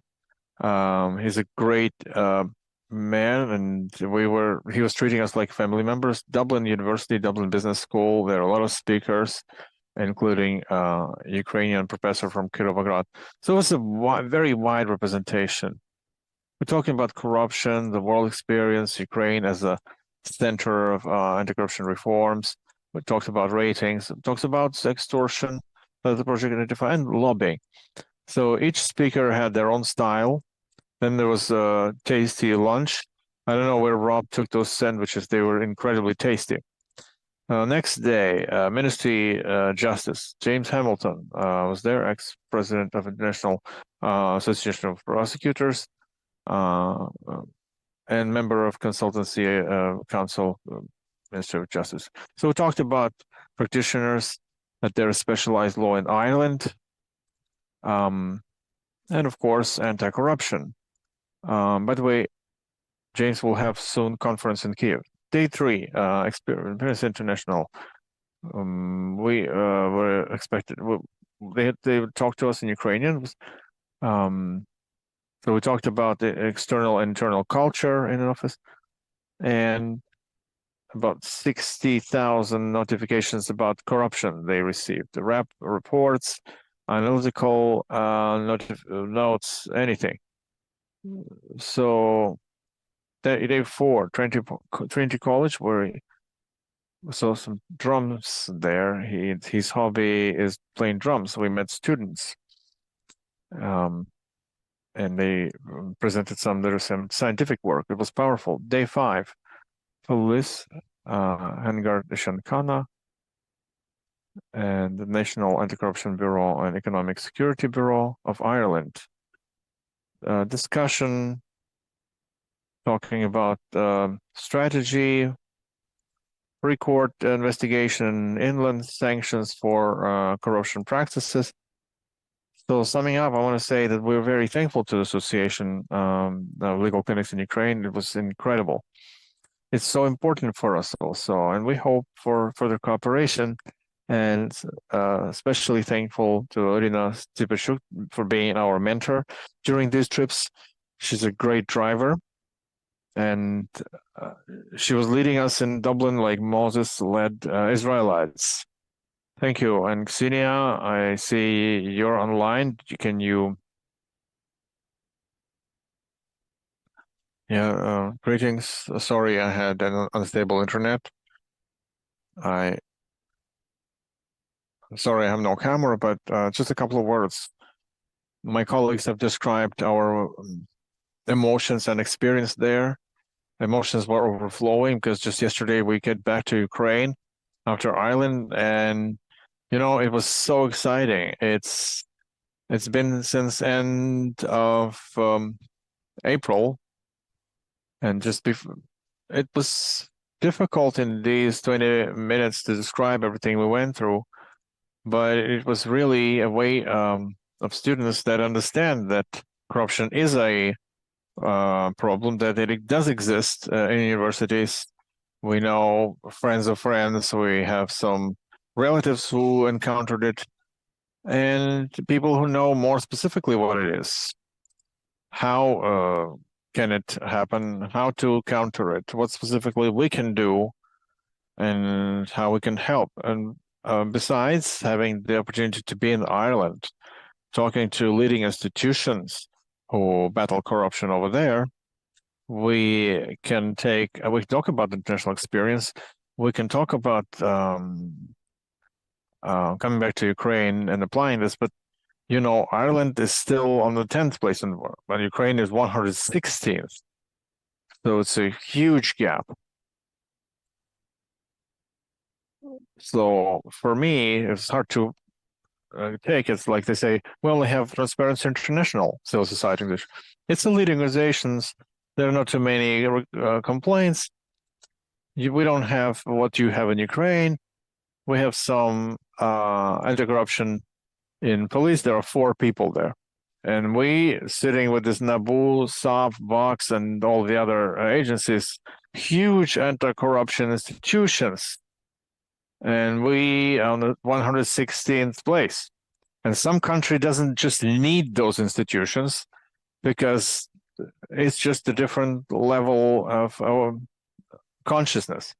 So for us as students of third year, it was incredible several months. And I want to thank on behalf of the entire team for this opportunity. For us, it was an incredible experience of communicating with such agencies, with friends who are motivated to battle this problem. So we're so thankful, and we hope that that's not the last time we cooperate in this. Thank you. Thank you, Ksenia, and the entire team, Guardians of Justice, who showed the great results from the very start of the quest and show such great interest. Your comments from the very beginning made it a better experience. So I hope when we launch Quest 2.0, we'll be able to engage you as mentors for the teams that will go through this. So we move forward. We talked about the Irish experience. We talked about impression of our students who visited Ireland, and we're going to talk about British experience. And I want to invite now our next speaker, who is David Ewes. David is going to tell us about challenges with corruption and lack of integrity, especially lack of academic integrity. I saw some questions in the chat. around that, like plagiarism, using artificial intelligence when writing the dissertation. Also, they will tell us about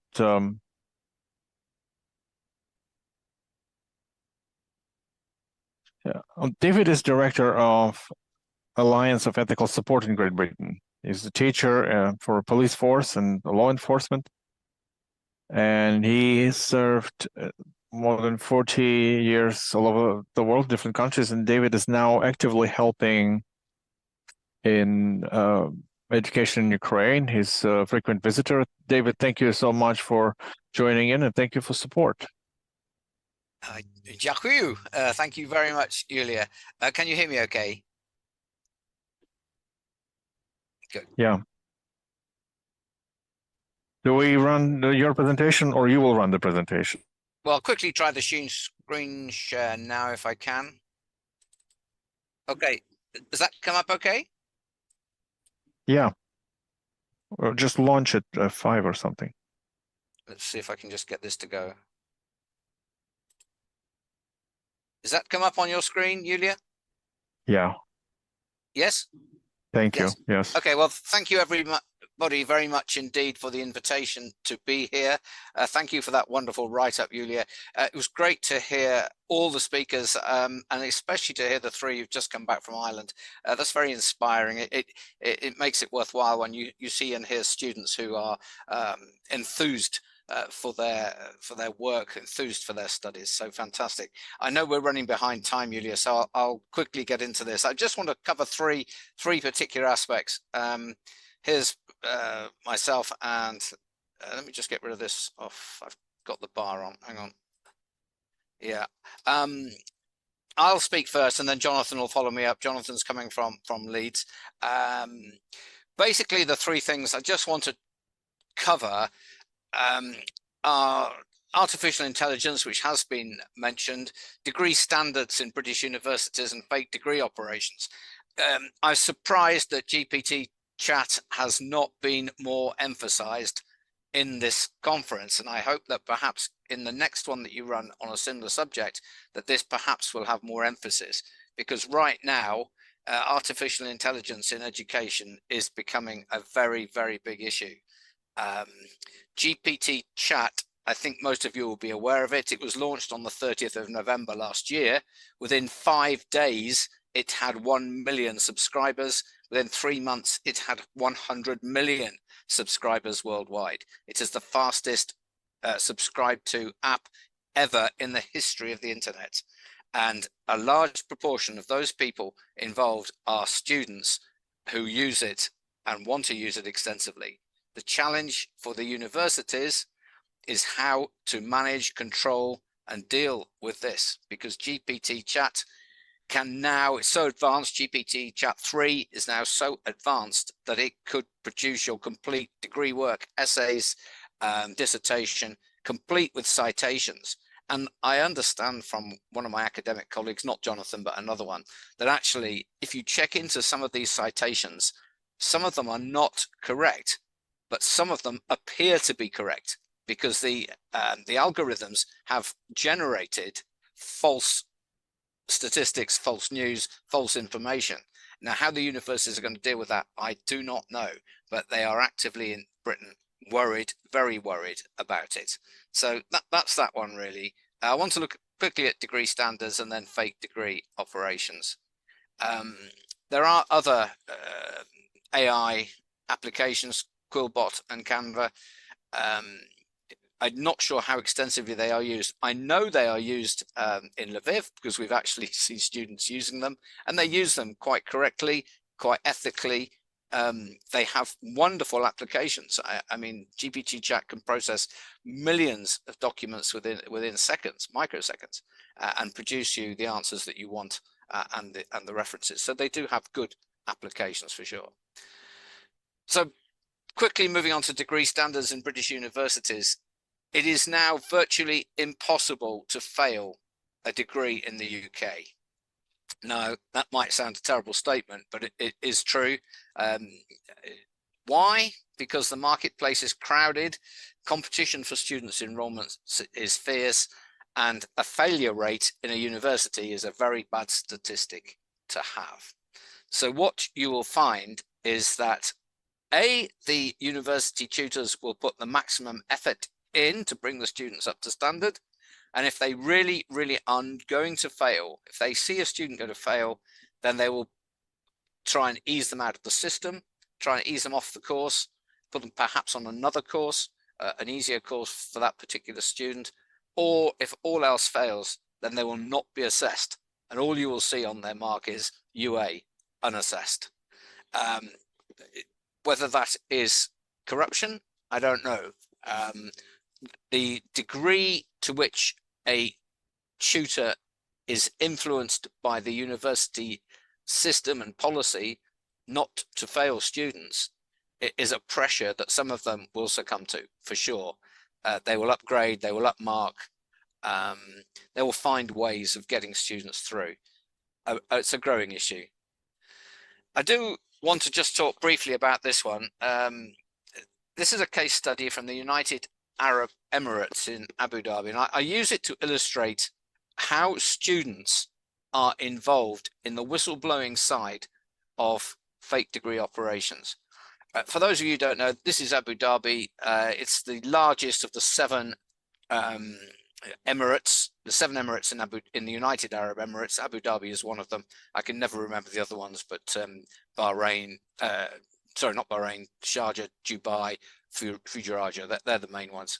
The situation in the United Arab Emirates is that there are 250,000 Arabs who are of the Arab family, and there are 4 to 5 million guest workers, mainly from the Far East. They are a very privileged minority. They do not have to work, but the sheikhs quite rightly have said, you will not sit on your backsides all day, you will work and you will be educated to Western standards. So the sheikhs put a requirement on all the Arab members of the family that they will get qualified, and we went over there to train the police or to educate the police in certificate work that would lead them towards this educational standard. Now, what happened was that a crooked operator in the United Arab Emirates, a police trainer, and a corrupt university lecturer in the UK came together and forged a conspiracy to produce fake degrees. I was there when I was approached by a female student. Now, students in Abu Dhabi fall into 2 categories: lazy, unwilling to work, totally disinterested, and they're all men, and highly motivated, highly enthusiastic, and very diligent students who are all women. That's just the way it is. The women are very empowered to take possession of their own lives. They want to change. And one of them came to me and said, we think you need to look at this group of students who are purporting to hold master's degrees from a particular British university. So I approached the police trainer who I was working with, and I said, look, I'm interested in your operation. In effect, I went undercover. They thought, the 2 of these crooked guys thought that I was corrupt and that I wanted it in on the act.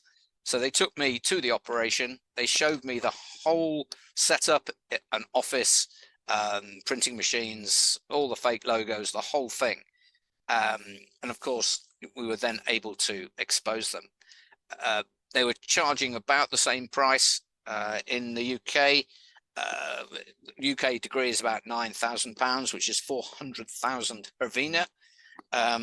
They were charging about the same amount, and that money was going into their pockets for very little outcome. It was detected largely because the master's students were putting it about that they had master's degrees, and in fact, they couldn't speak English, and they got it from a British university. Now, British university requires an educational standard of 6.2 on the IELTS grading scale, and so it was fairly obvious that they got this by corrupt means. They were gaining their essays and dissertations from essay companies that produced before ChatGPT. There were legitimate companies in the UK who sold degrees, sold essays and sold dissertations for a fixed fee, so you could just buy them. They submitted them. It looked legitimate to any audit on the outside, but clearly wasn't. Very easy operation. All it needed was the office, the printer, the branding logos, a bank account, and a middleman who advertised to the students. Applying the crime triangle very briefly, who were the offenders? Well, that was obvious, the conspiracy between the university, the corrupt university lecturer, and the criminal in Abu Dhabi. The victims,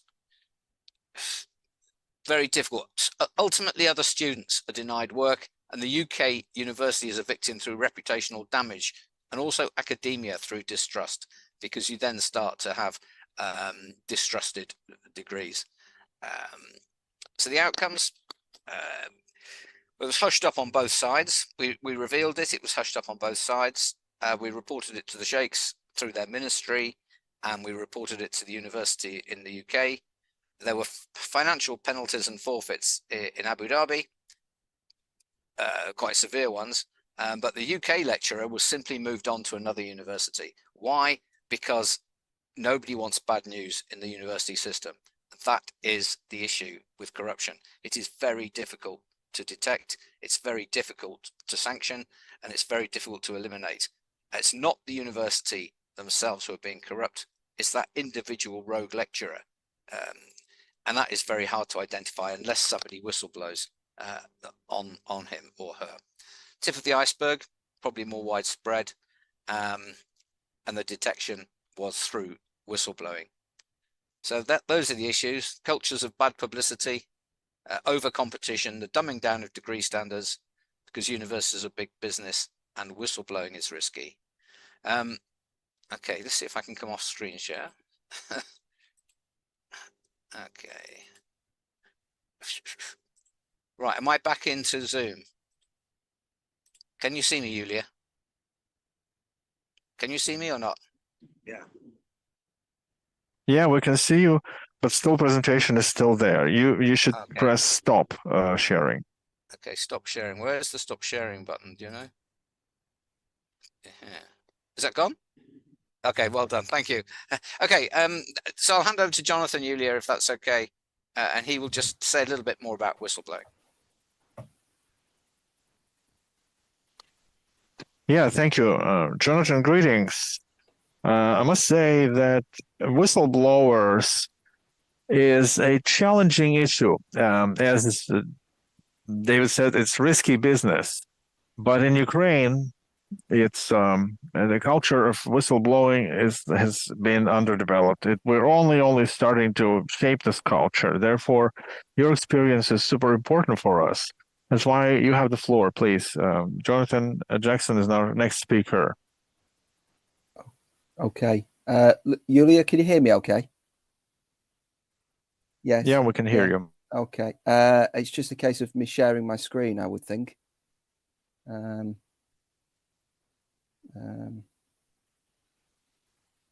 with me. Do you have the presentation at all? Yeah, we have the presentation. Okay. I will ask to launch it now. Okay, lovely. Thank you. It's about whistleblowing, right? It is, correct.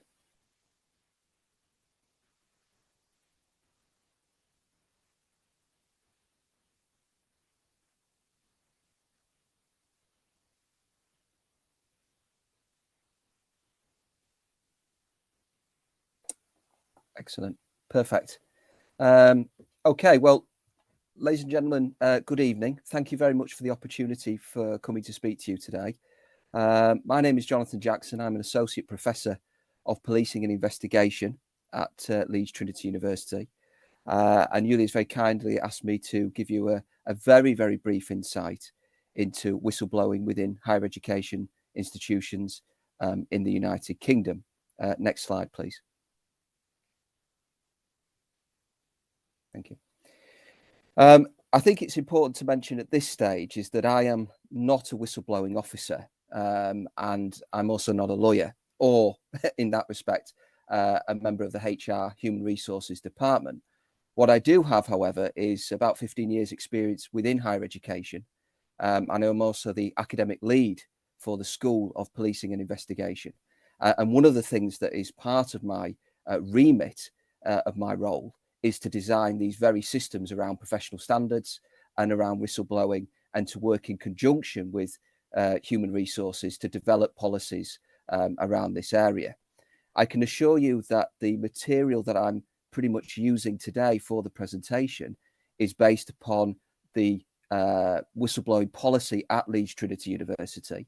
But I've also spoken to colleagues from across the UK to ensure that the material that I'm delivering to you is pretty universally standard throughout the country, and I've got assurances that it is.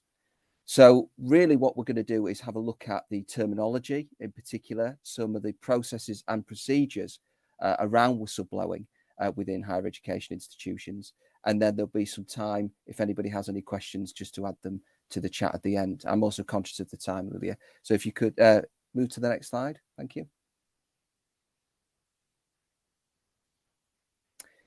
So I think actually before we begin, it's important to define what we actually mean by whistleblowing. Now, in an ideal world, of course, if we, in any institution, whether it's policing or healthcare or education, we want to develop a culture of openness and accountability amongst our staff.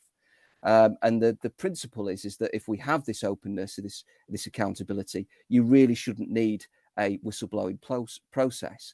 However, of course, as we're all aware, that's not how organisations work. And at times we unknowingly and sometimes knowingly harbour illegal or unethical conduct. Now, in terms of whistleblowing itself, it is the disclosure of information which relates to suspected wrongdoing or dangers at work. Next slide, please.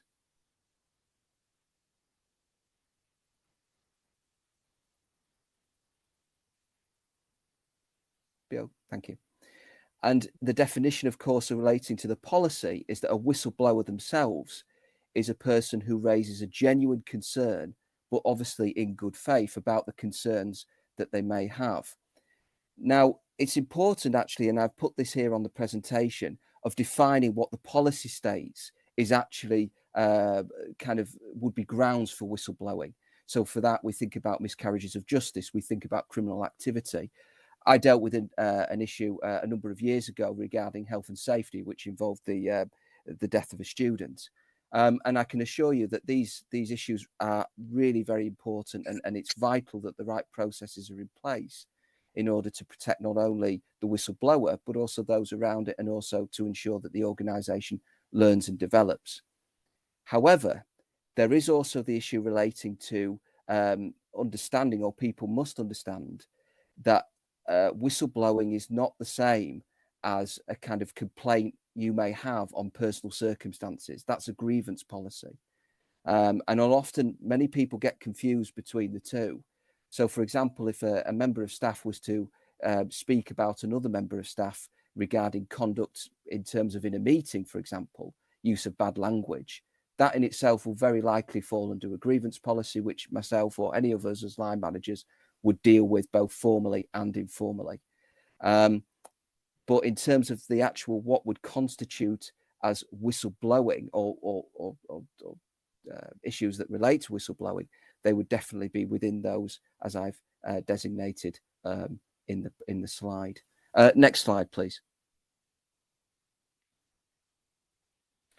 So in terms of the process then, in regards to whistleblowing and how a member of staff might go about actually reporting issues that they have major concerns with.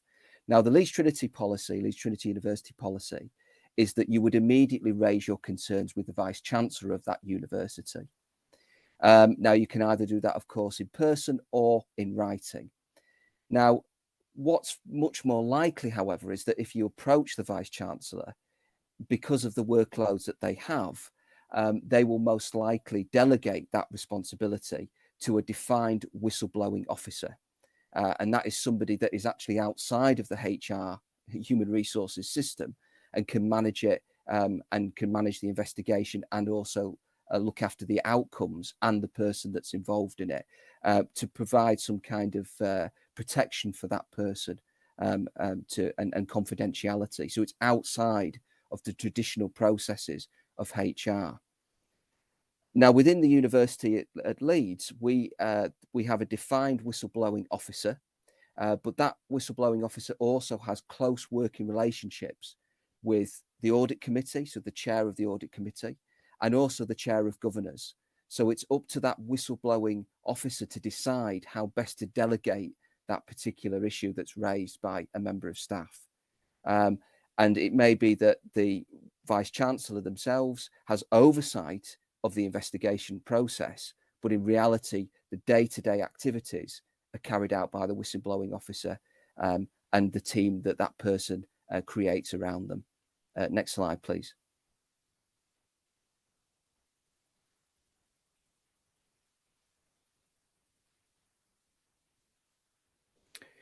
So if a member of staff was to raise either a written or in-person sort of disclosure, then immediately either the Vice-Chancellor or, of course, the whistleblowing officer will arrange a meeting in order to discuss the concerns that were raised by that person. Now, it's important as well that obviously in the UK, we have a great deal of union, that's trade union representation. I myself am a member of the UCU, which is University and Colleges Union, and have actually worked with them on many occasions and been represented by them in issues that I have had to manage and had to deal with. So the person who is reporting is allowed to have representation from the union, and I often would say that contacting the union and consulting with the unions is a necessary part of this process. But they also are allowed to bring any kind of colleague or somebody that they feel can support them whilst that meeting takes place. But the confidentiality piece here is very important. So we need to ensure that that person, whoever they bring with them, and the union themselves are aware of the confidentiality of the disclosure and the potential subsequent investigation that might take place. After the meeting, it's very likely that a written summary will be taken, a copy of that will be provided to the person themselves. And also within the meeting, there may be some initial discussions as to the time period of the investigation, if there's going to be one, and also what possible outcomes might be in place in order to ensure this potentially doesn't happen again. Now, confidentiality is an interesting thing within higher education institutions. Now, we encourage, if somebody is prepared to whistleblow on the institution or on something that they're seeing within the institution, that actually they have to be prepared to kind of do that, waiver their confidentiality to a certain extent. And however, we know at times it may not always be the case of this. And if confidentiality or the person wants to maintain their confidentiality, it is important that every effort is made in order to maintain secrecy of that person, so that ultimately it doesn't interfere with the investigation or in any possible way put the person under threat that may actually occur. So it's something to be considered. Next slide, please.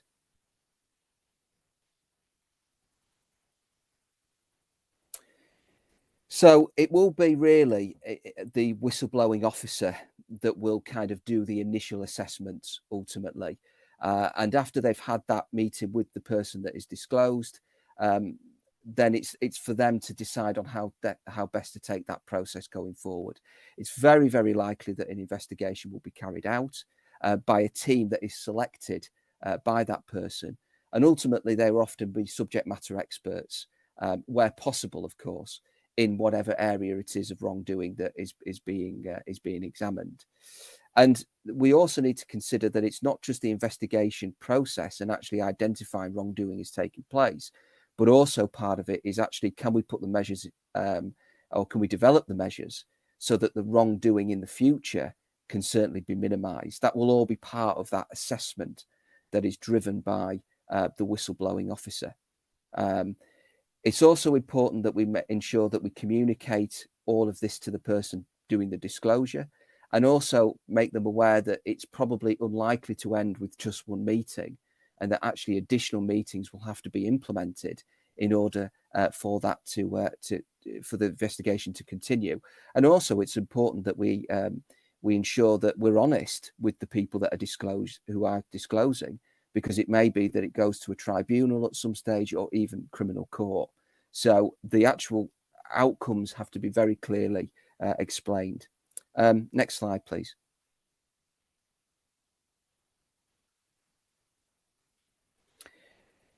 As I mentioned, the communication with the person who is actually doing the disclosure, or persons, is absolutely vital. And as part of the initial process, initial assessment, the whistleblowing officer is got to be thinking about timescales.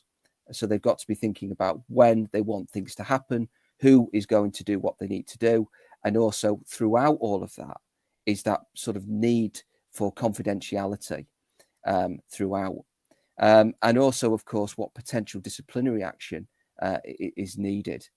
As I mentioned, really all the way through this process, the confidentiality piece is important, but it's also about honesty, that if this actually does develop, then it may be the case that going forward, that confidentiality may not always necessarily be guaranteed.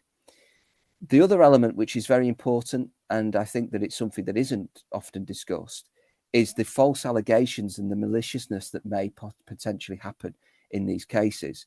I have dealt with quite a number of issues within the last 5 years, where actually many of the whistleblowing disclosures that are being made are actually completely false and are done in bad faith, and are done by members of staff in order to somehow discredit another member of the team, discredit the institution, and also potentially gain personally in some capacity.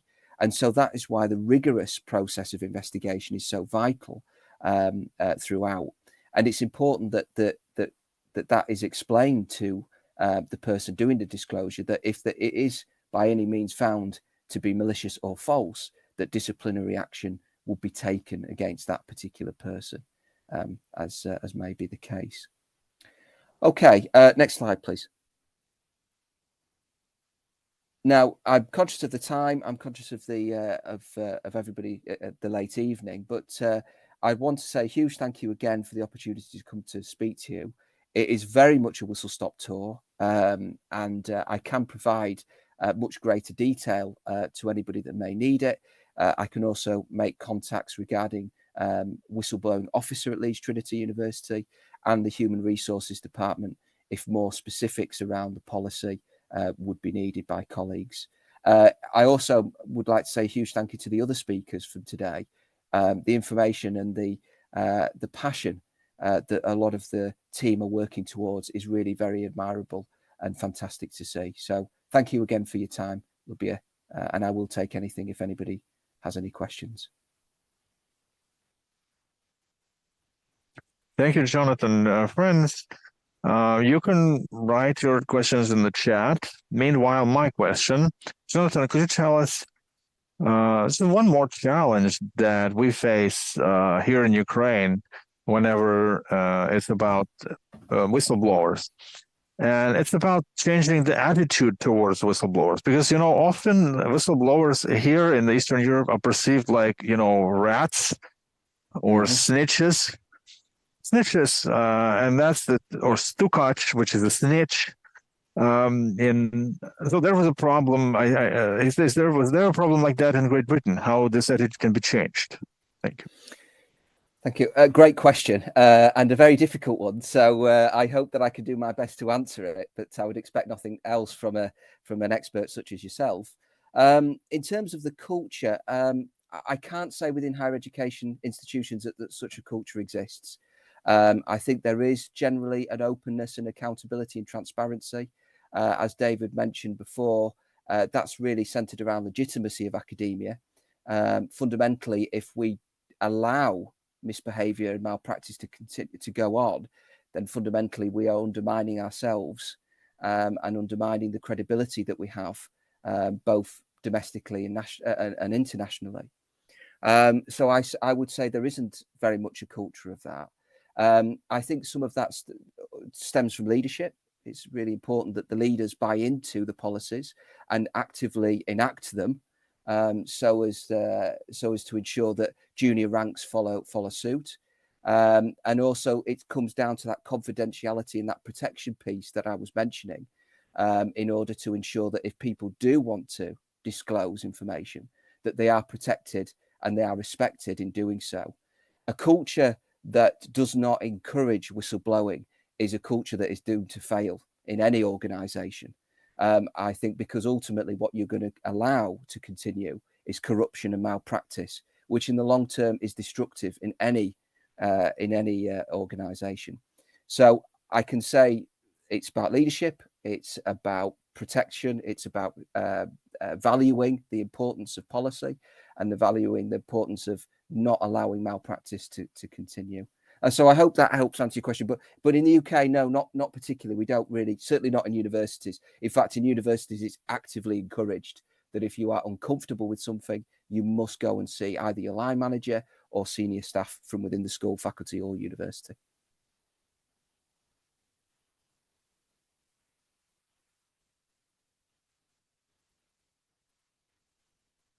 Thank you for the answer. I don't see questions in the chat, but I think the colleagues through us can redirect their questions later if there are. So, dear colleagues, thank you so much for all the speakers, all the participants. And now, as we provided in the program, there is a general discussion. Our directors will provide you the ability for free mic. So if you want to ask a question or comment or provide a thought or share some experience in terms of anti-corruption and integrity in higher education, so please join in the discussion. Are there questions or comments? Lilia, I see you have the mic, please. Lilia, please use the mic. Hello, everyone. I'm so thankful. It's such a very great and very valuable and rich presentation. It's such an interesting experience. And plus, it's a structure. It puts all this knowledge into structure. And I want to also thank for allowing us to actually have someone with the first-hand experience in that. And I want to thank our colleagues in Ukraine, who usually it's women, and they create new legal culture among the youth. We may have a vague idea of what we're doing, but we're building a new generation. It's going to be a completely different generation. And that will help us to have a rich, flourishing, thriving society. I was the part of the first stage of anti-corruption projects, and we didn't get to do many things. And I'm happy that Tatiana, they did get to do it. They have anti-corruption programs. I remember how I was nagging you about this program. Now the universities who participated have a right and opportunity to really have a real understanding how to implement it in your work. So thank you so much for this opportunity to hear this experience of foreign countries. And we're going to be just as well using this experience in our universities. It's just very valuable. Thank you so much for attention. Thank you, Lilia. Okay, friends, are there any more interventions, any more questions or comments? Right, if not the case, then, we're very open, as you know. You'll know our contacts, our email. You have our contacts on Facebook, on Instagram, and social networks. So please come up with your questions. If you need to communicate with speakers today's conference, we will also be helping you with that. And all these tools and instruments and documents that are already on the website of association. If you still haven't done our online course, preventing corruption in higher education using Adera platform, please join in. And also on the YouTube channel of association, we have our interactive lecture for students that you can also use in your work. And we're also over the next 2 days, we'll send out the links to files. You'll be able to download this lecture and upload it on your university's website if you want. And if so, everybody will be provided with this opportunity. And also the recording of this conference is also going to be provided and made available on our YouTube channel so that you will be able to share it, review it, and comment. So once again, thank you so much. Thank you so much to the speakers, participants, everybody who joined in and stayed with us these 3 hours. Thank you to the interpreter. So everybody, I wish you a great and peaceful evening, and of course, I wish Ukraine victory. See you on our next events. Thank you. Have a great evening, everyone. Дякую.